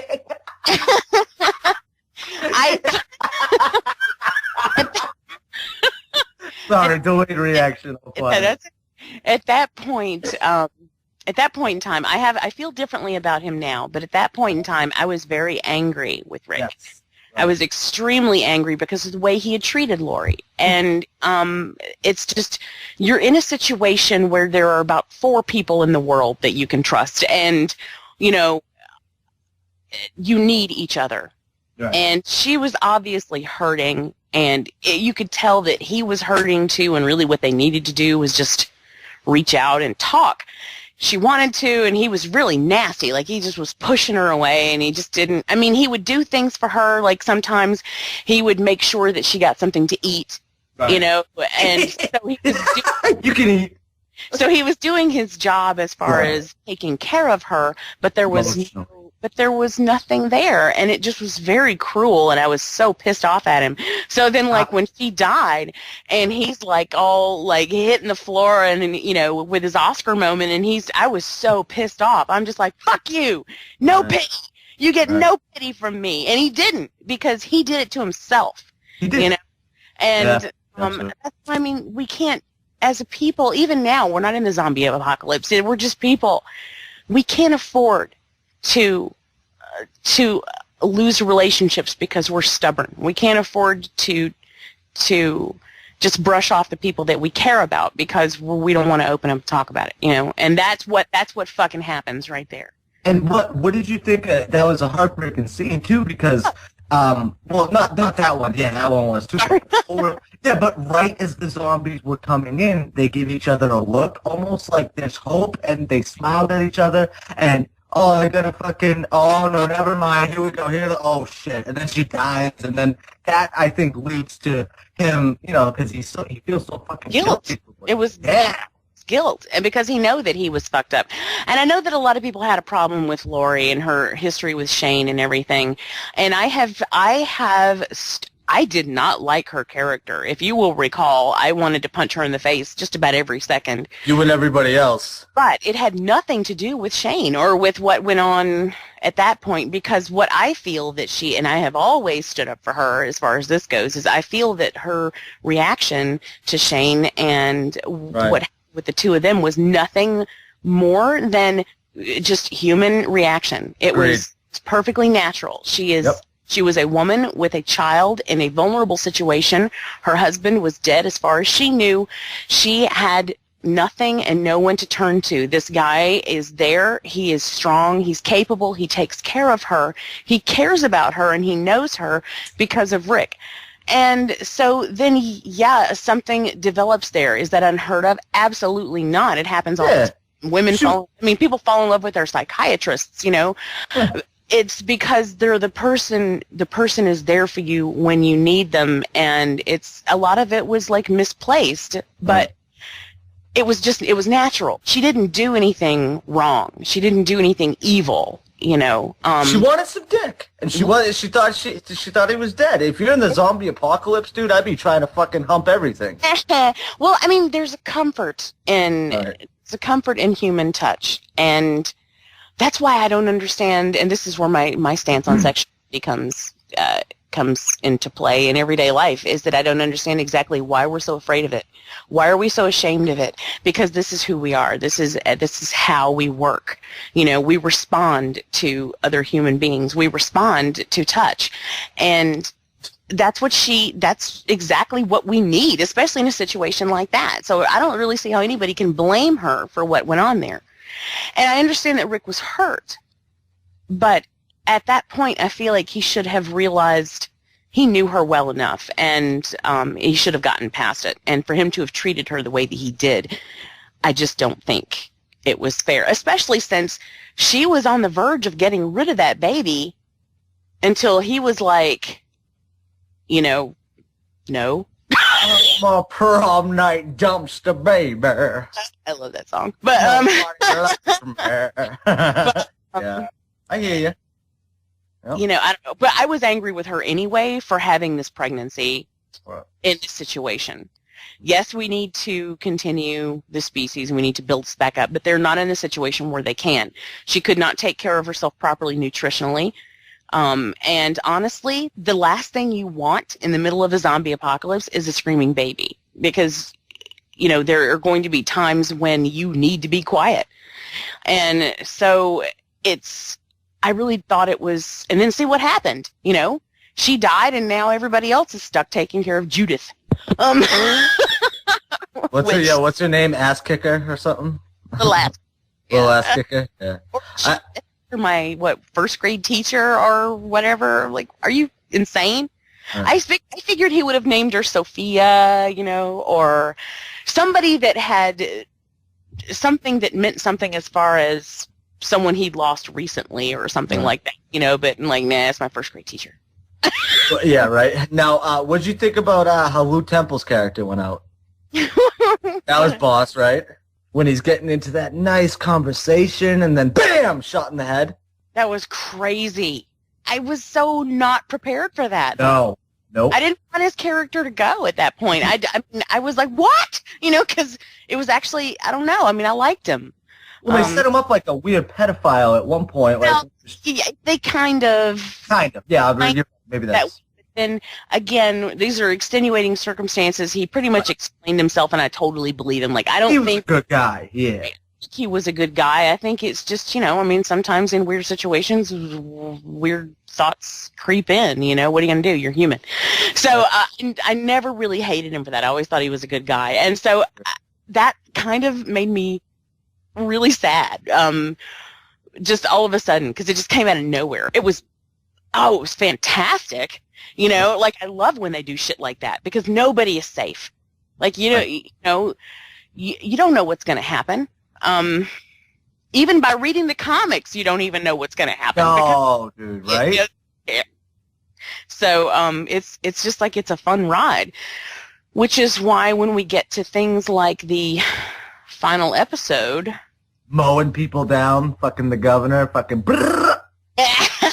Yeah, I think it did have some really, really awesome moments, but at the same time, it's not what I was hoping it would be, what we had been getting, as far as like a cliffhanger. I don't really feel like there's nothing hanging except where the governor is, but I mean, that's not really much of a, we know he's going to come back at some point, but I mean, you know what I mean? Like, there was nothing, there were no nail biting. It took an hour to kill Andrea. It was one of the weakest fucking finales ever, actually. Yeah, it was. I agree with that. I do agree with that. When that was over, I was so disappointed. It was kind of lackluster. Yep. And maybe my expectations were really high because it had been such a good season, because I gotta say, fucking season 3 was so good. It was good. It was great. I guess that's actually why it hurts me so bad that I wasn't more powerful, because the rest of the season kicked ass. Right. Yeah. Yep. No, I agree. And yeah, so we'll basically wrap it up here. You're right. Where do they go with it? It's great now because they got a lot more people, and I saw in an interview too, which is a good point. The whole kind of scope kind of widens now. They're going to be able to get a lot more done because they got a lot more people now. They'll bring in more characters and put them in the spotlight. So it opens it up a little bit. But, as bad as the season finale is, man, The Walking Dead is a fucking great show. And, I mean, it's not going to keep you from watching next season, right? No, absolutely not. I do want to watch. That's the thing about this show, is even when I get frustrated with it, I am always excited to see the next one. I agree. Oh. And speaking of that, you want to talk about fucking cliffhangers? Now we got to get into the next show. And I fucking love this show, Jamie. And I know it took us, me and you both talked. It was like maybe 2-3 episodes in, and we were just like, I don't know what to think about this still, because it was crazy. But of course, we're talking about The Following. And I'm glad I gave it the opportunity that I did. Thank God we did, Jamie, because holy shit, is this a fucking awesome show. The Following, I mean, listen, okay, first couple episodes were rocky, all right? Why did you, what was your initial impression of, like, the pilot and then the couple episodes to come? Because, I mean, I think we have the same conclusion with those episodes, but I just want to hear what you have to say about it first. I was afraid that it was going to turn into, the first thing that worried me was that I was afraid it was going to turn into a situation where we had to have someone emerge as a follower and then get taken out every episode, you know, like a one-time player to pop in, do something crazy, and then pop back out, or they get killed or whatever. Right. I pictured that was going to be exactly kind of like when Charmed sort of turned into, we're just going to whatever it was, right? Push a demon every second, you know? Yep. And that's, I was afraid it was going to hit that stride, and then just that was what it was going to be. And I am really happy that it did not turn out that way.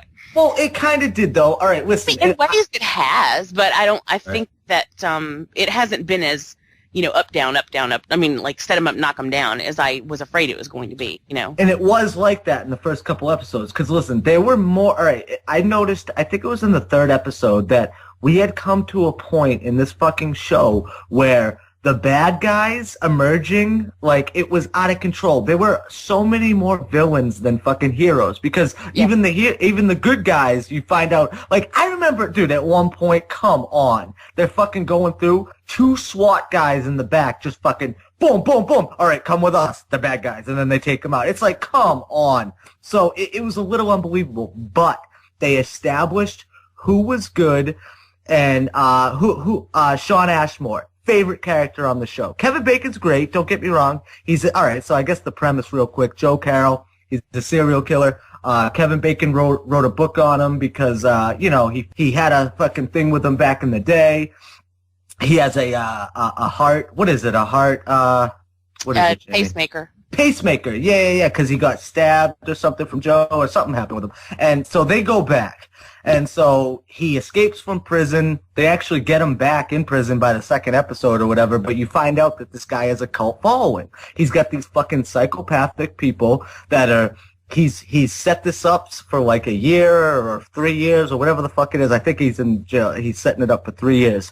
So it shows, you know, all these people, you know, visit him in jail, and he sets up all these things so they can help him escape, and they got a compound. And it's a wild show that it really could have fucking taken off into a crazy direction. And I thought it was going there. But like I said, they established the good guys. Where, like, Sean Ashmore, he's a great fucking actor. And that kid, he's just, his character on the show, he's just like a stand-up dude. And, like, you know, it shows in that one episode, you know what I'm saying, when he's getting his ass kicked. Mm-hmm. He was the only person who knew where Joe Carroll's wife was, and he didn't give it up at all, which clearly showed he's a good guy.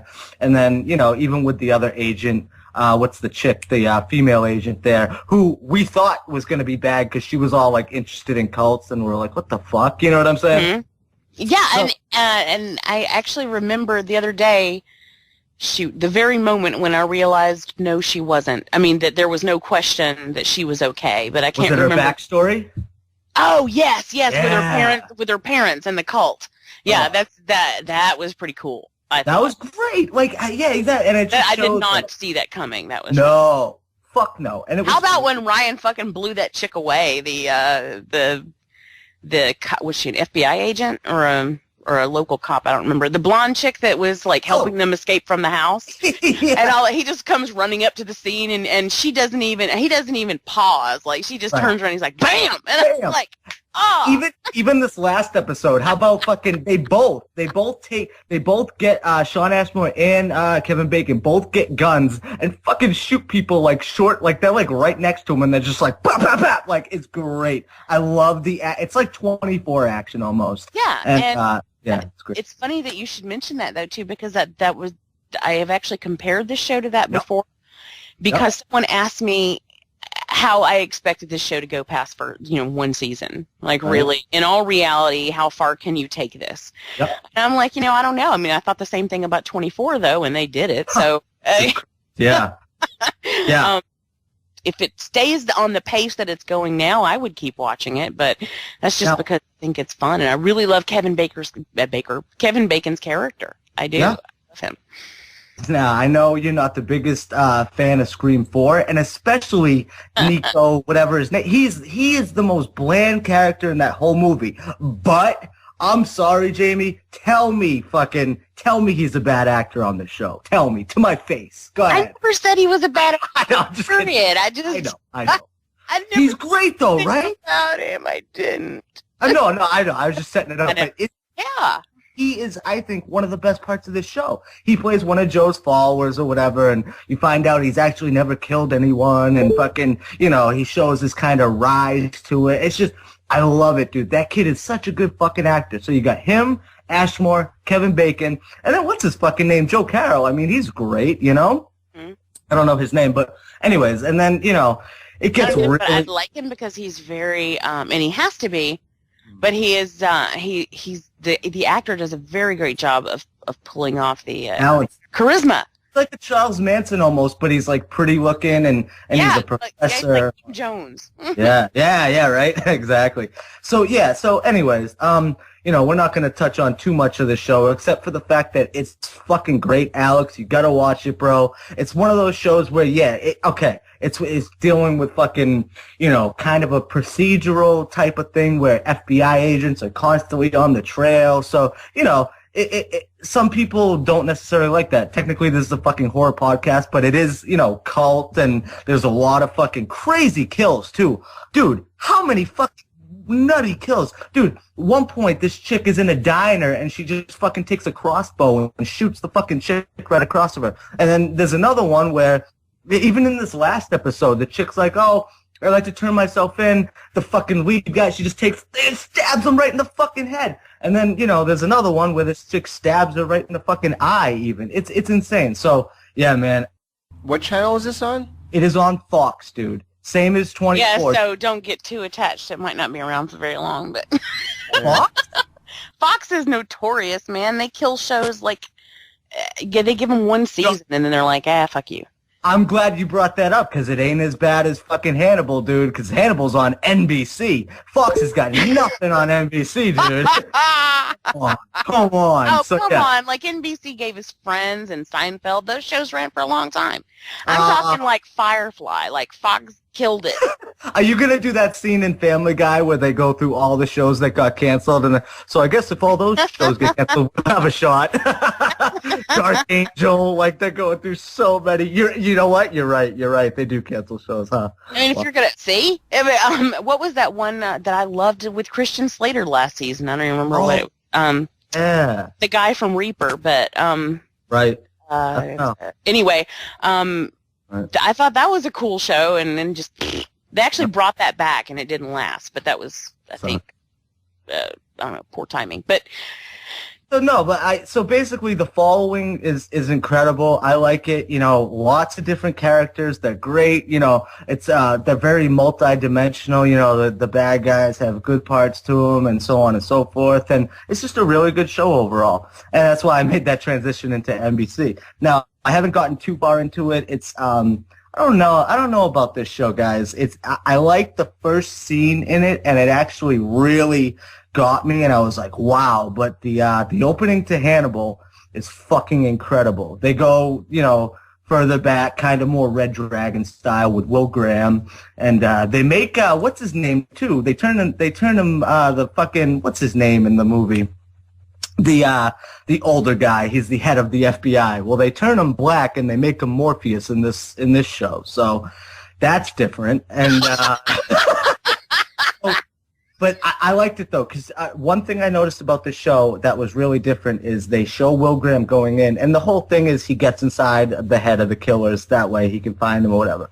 What they do with it, though, is it shows how his mind works, and it shows, like, blood splatter going in reverse, and then it goes back, and it puts him as the killer, and he's like, okay, I shoot this guy in the head, boom, go, and it's showing it all. I thought that was fucking fantastic. That I would never think that they would have went that kind of, I don't know, like left field with it. So, you know, I only saw the first episode, actually. I think we're on, like, episode 3 now already, so I still got to do, like, you know, catch up and whatever, but from what I saw, it was pretty damn good. Some anticlimactic moments, like when Hannibal Lecter first meets Will Graham, they just cut, like, you know, they're just, like, hanging out, like, you know, all of a sudden, you know, doing a case. It's like, wait, this is, like, the fucking craziest, like, you know, backstory ever. That's how you're going to have them meet. So, you know, a couple things fell flat for me, but overall it was fun. So, yeah, I don't know. I'd say check it out.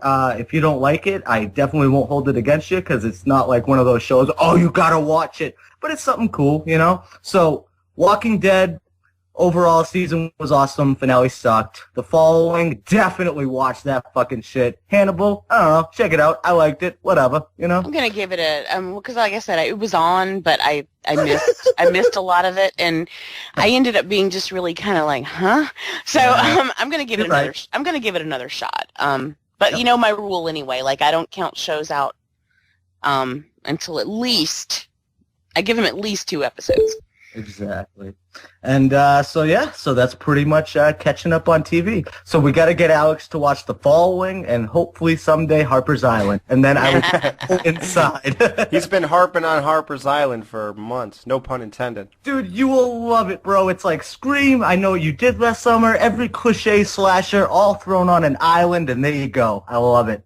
Hey, I'm just calling in. This is Brian again. I'm just calling in to let you know I just finished listening to that Teen Wolf sketch you had. Alex, that was the funniest shit ever.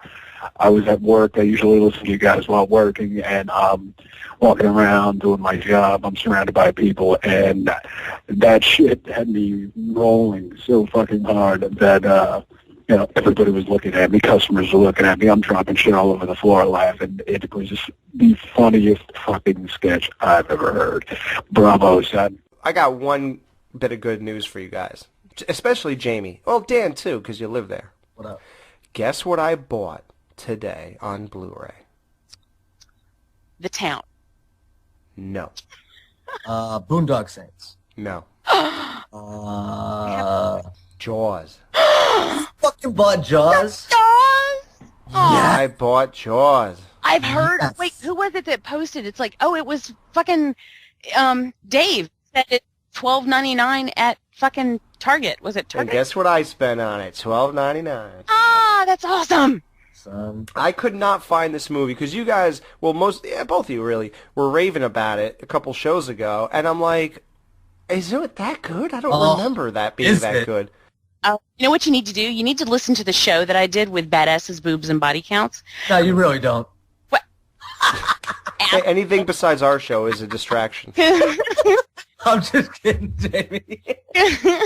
Sorry, go ahead. I was going to tell you that I was going to listen to your show with Vince, but fuck that. You didn't miss much anyways. We were just bullshitting about 80s movies. But what did you think, though, Alex? Oh, so I'm watching it right now, and I am at the part, I think they got 2 barrels on them. Oh! Yeah. So I'm pretty deep into it, and I think I have like 30 minutes, maybe less, yeah. It looks amazing. I don't know if any of you have this on Blu-ray. No. Beautiful. No? Do you have it, Jamie, on Blu-ray? I don't have it. I've seen it. Okay. That's some bad hat, Harry. I was waiting for it to get cheaper because I have every version of ever printed, so I'm never going to not be able to watch it. You know, exactly. So I was waiting for it to get cheaper because, you know, like when I was 15 and the next video game was coming out, like I was like slathering, you know, or whatever. But now I can wait, you know, like I wait for wait for it to show up, unless it's something that like is huge or that like I need to do for a show or something. I will just fucking wait for it to be used. Like I don't. Yeah, me too. I'm the same way. Like I don't like my girls that way, but I like my movies used. And guys, two guys. I got the boat in the water the other day, so tomorrow we're actually going to the fucking scene of the crime, son. Yeah. We're cruising the Jaws land, brother. Yeah, man. Awesome, dude. Fuck yeah, bro. I'm so pumped. Hopefully it's nice and warm because it gets cold out there. I want to visit you, Dan. What? Yeah, dude, come on up. Let's fucking rock it. My town's mad fun, dude. Come on up. I'll keep you occupied. Yeah. Of course. How you going to keep me occupied, though? I'll just throw you in a beach somewhere. I'll keep you occupied. We all go together. Yeah, but the movie, I only have one negative thing so far. Okay. Okay, what? Okay, it hits two lulls. It hits a lull after he makes the mayor sign the thing for $10,000 to hire the dude. It hits a lull for like 10 minutes after that.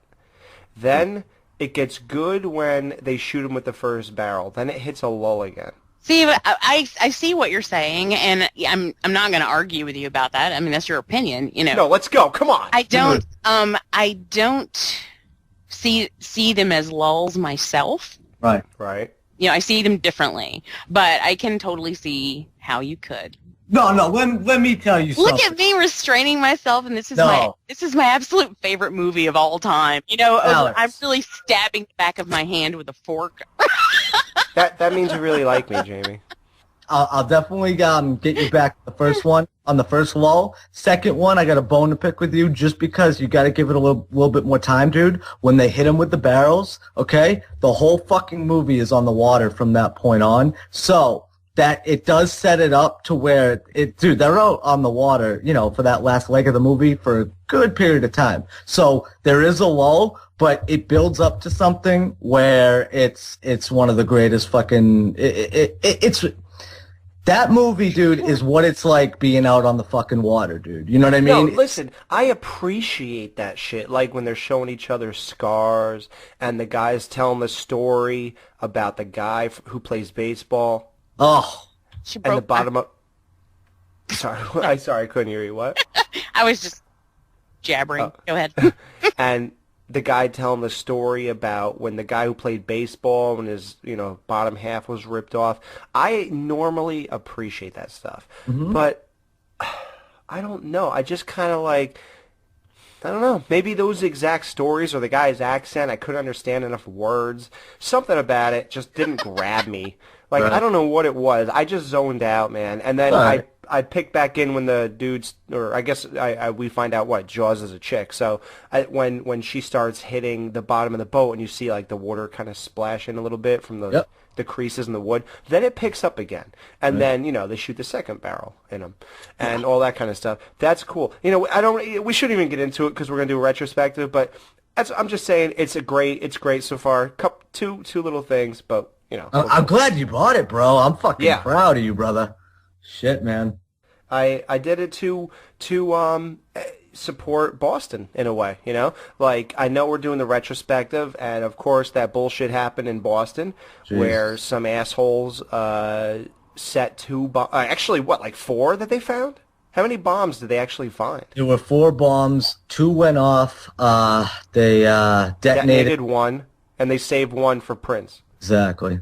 Why didn't they save both for Prince, though? I don't understand that. I don't know, bro. I think it was probably a situation where it was so crazy that they had to probably detonate it quick because at that point, I don't know if they had all the cell phones shut down. That's how they were detonated, by a cell phone. Yeah, like if they shut the cell phones down, then they could have saved them both. I've never been that much of a mess before. Like, I was going through so many fucking emotions, dude. And listen, man, like, I was talking to Alex about this a little bit, and Jamie, you a little bit too, but I think I said this to you, Alex. With 9/11, it hit me hard. It really did, just like it did everybody. You couldn't believe what you were seeing and shit like that. But, dude, straight up, man, like, I fucking, I met that chick that died once before. She's friends with a couple of these chicks I went to high school with. The fucking 8-year-old kid, dude, he plays baseball with my little cousin cousin Maddie, dude. They're neighbors, dude. It's like, it's so fucked up, dude. Like, that's what I'm saying. Like, when you know people, dude, that got hit with shrapnel, dude. Like, my friend's little brother's friend got his fucking leg blown off, dude. Like, it's ridiculous. And there was like 100-something casualties, a couple deaths. Thank God it wasn't more deaths. You know, we were talking about that too. I mean, everybody knows about this. But, dude, if that was an hour earlier when all the fucking first runners, dude, it would have been 20 deep on the sidewalk. And it would have been devastating. Oh, horrible, man. But, yeah, so... Yeah, like, and dude, I see like these random people in my Facebook feed posting like humorous shit about that. Like, you guys, man, you really don't like. You're not obviously getting it, and you know, it's just like making jokes about. We've covered. It's weird on this show. We've covered a lot of tragedies. We covered the shooting in the Batman movie. We covered the shooting in the school with the kids getting shot in kindergarten, and now we're covering this, like, not covering it, but talking about it, and it's like, I don't know, man, I don't find nothing funny. Maybe I'm just getting older or something. No, like more. Fuck that, dude. It's in poor taste. It's in fucking poor taste. You know, well, here's the thing. People deal with tragedies in different ways, and honestly, I can't be angry with someone for doing whatever it is they do. I don't really care. I mean, it doesn't affect how I feel about it. Right. So, you know. Does it affect how I feel about them? It may or it may not, but that is between you and them, you know. Exactly. But all I'm saying is it cannot tarnish how I feel or how you feel or how I feel for you. You know, I mean, it broke my heart to hear. I mean, it was scary because you're there, you know. And maybe it has to hit closer to home to really realize it. You know, dude, my brother was right around the fucking corner, dude. My brother was right there when that shit happened. For all I knew at that moment, you were right there, you know. Yeah, Dan could have been there. Is it still funny to you? You know, it scared the shit out of me that I could lose you, but that's not going to change no matter what anybody else says. So. It's just bizarre. I don't. Not my fucking taste, dude. I think it's in poor taste, and you know, I want to speak directly to those cocksuckers. Fucking turn off my show right now if you're gonna do stupid shit like that. Straight up. I don't care if you think I'm an asshole, whatever. We obviously don't have the fucking same sensibilities and the same taste, so kick rocks. But you know, that's the way I feel about it, and they have every right, though, Jamie. That's the thing. Like, they have every right to say that, and I have every right to blast those cocksuckers in their faces. So we don't have the capabilities to deal with tragedies to that extent sometimes. I mean, there are people who just don't know what to do with it, and their outlet is humor. Right. It doesn't mean that it doesn't affect them, and it doesn't mean that they don't care. It just means that's the only way they know how to deal with it. And yeah. You know? And what about that person, though, Jamie? That first person who sees this and says, well, there's no jokes yet. Let me come up with a joke. What's going on in that person's brain the rest of the year? Okay, I'll tell you what goes on in my brain after, you know, it just, okay, my friend and I were working out, and I'm like addicted to Wii Fit, by the way. There's so many things you can I love Wii Fit. Fucking love it. All right, so we're working out, but everything I do outside of Wii Fit, I program into it just so I can keep track of shit, you know? Well, so anyway, we'd been working out, and we stepped outside to cool off, and we heard this, like, horrible screeching sound up the street, like tires just squealing and then slamming into something, but we couldn't see anything. You heard it hitting something? Well, it just hit. We didn't know what. Like, if it hit her. So you heard, it wasn't like two cars, but it was just, you know, a stopping. It could have hit a garbage can. We didn't know. But we couldn't see it. It was up and around the corner. So I'm like, shit, what do we do? And we're like, well, immediately we just take off running, because if something did happen, if someone is hurt, then, you know, we got to go. So we take off running. And while we're running up the street, do you know what I say to her?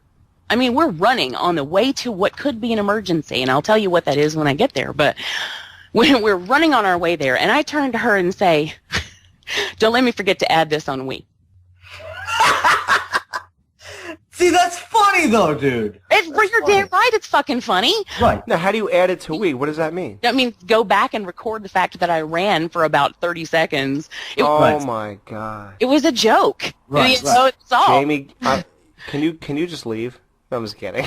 That's not so bad. That's Totally not such a bad different, joke. though, Jamie. That's not a bad joke, though. But I haven't told you what happened. Okay, go ahead.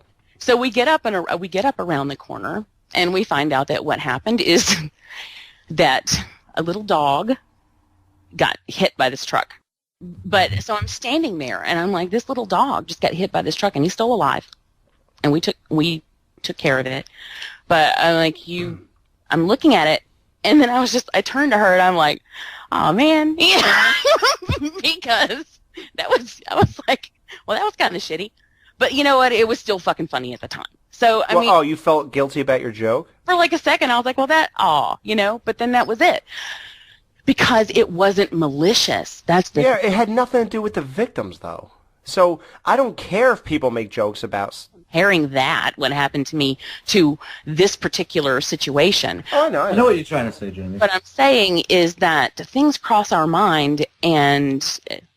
Why do we go to humor, though? That's weird. Alex brought this up because we had a conversation about this with these dumb bastards online, about people just posting insensitive shit. I feel you. I see what you're saying. What I'm saying is, yeah, you were saying people are dumb and ignorant and they don't fully comprehend it because it's not right in their faces. And I'm saying, I totally understand that. What I'm saying is, the way I look at it is fucking, if we just let shit like that slide, well then, whatever. That to me is not taking responsibility. That's just passing the buck, saying, "Oh well, that's just people." And I just personally don't agree with that. I say you got to take those cocksuckers down a peg, and that's my personal opinion. So. Well, if they're willing to post that stuff, they have to be willing to get the criticism. Right. You know, they're looking for attention. And typically they are, and they don't care. Well, hey, how about this? Like for example, I was just watching Jaws, like we just talked about. Like the Miss Kennedy or whatever, who's oddly enough, her son Alex was eaten by a shark. Kittner, yeah.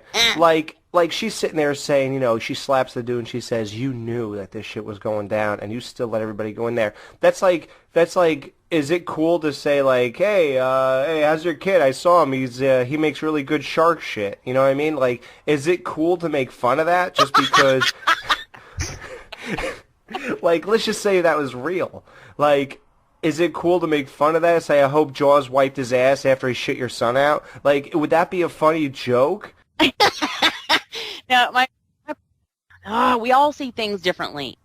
I want to mention two quick things. Number one, I want to say thank you to everyone who supports this show and believes in this show. That's the new slogan, by the way. We believe in. That's what Matt's doing. Or was it the other guy? Someone's doing something about the Skeleton Crew still believes. What is I don't know. Fucking Obama inauguration? That's Tristan, because what is that from? Lost Boys? Boys, yeah. Yeah. So. I love him. Yeah. Him and Feldman. Yeah, Feldman. Yeah, you can't cut Feldman out of it. That kid cracks me up, dude. He is a good shit, huh? Yeah. I love how he loves Feldman, but he hates the two sequels. He's a good shit, dude. But, yeah, so everybody who supports the show, thank you, because we hit 350 likes on our Facebook page, not the group page. We definitely want everybody who clicked that to head over to the group page, and that's the interactive one. So do that. You know, we're not interactive on that one, the 350, but we are on the group page, which is the so it's good to be on both, though. You know. Yeah. So do that, and I just want to tell everybody to head to Facebook, the group page again, because Matt has a thing. He's creating new shirts for the show, and I think he's making it so you guys could click the link of the shirt he created, and then you could order it for yourself. I think that's how it goes. So, but he's picking what to call the people who listen to the show. It's between boneheads, boners, and the Bone Zone. I added that one, bro. Oh, you added that. Okay. Yeah, I like the Bone Zone. I'm so down with Matt's ideas. I didn't pick boners because I can't see myself walking down the street with boners. Yeah, I That's can't just do me it. personally. Maybe people think differently, but yeah. Hey, Ma, how you doing? Boners, Dan? Really? Oh, Daniel. Daniel. Oh, Daniel Chazé. Dan Chez. Dan Chavez. It's almost weird because boners is almost a perfect name, like, because skeletons are bone and we're boners, but it just, there's too many double entendres. That's why I like it, but, you know. You like it. You like that stuff. You like that type of humor. But to me, I don't like it because people see me walk around with guys' dicks on my shirt, basically. And that just, And then he puts on the Skeleton Crew shirt. Oh, but it's okay for me to wear this. It's okay that I wear this Skeleton Crew T-shirt that says boobs on the back. You know, I mean, I don't care. Well, blood, booze, and boobs. or like I say, boobes. Boobes. Yeah, like her boobs. Her boobs. her boobus are always on the show. Oh God, I need help. All right.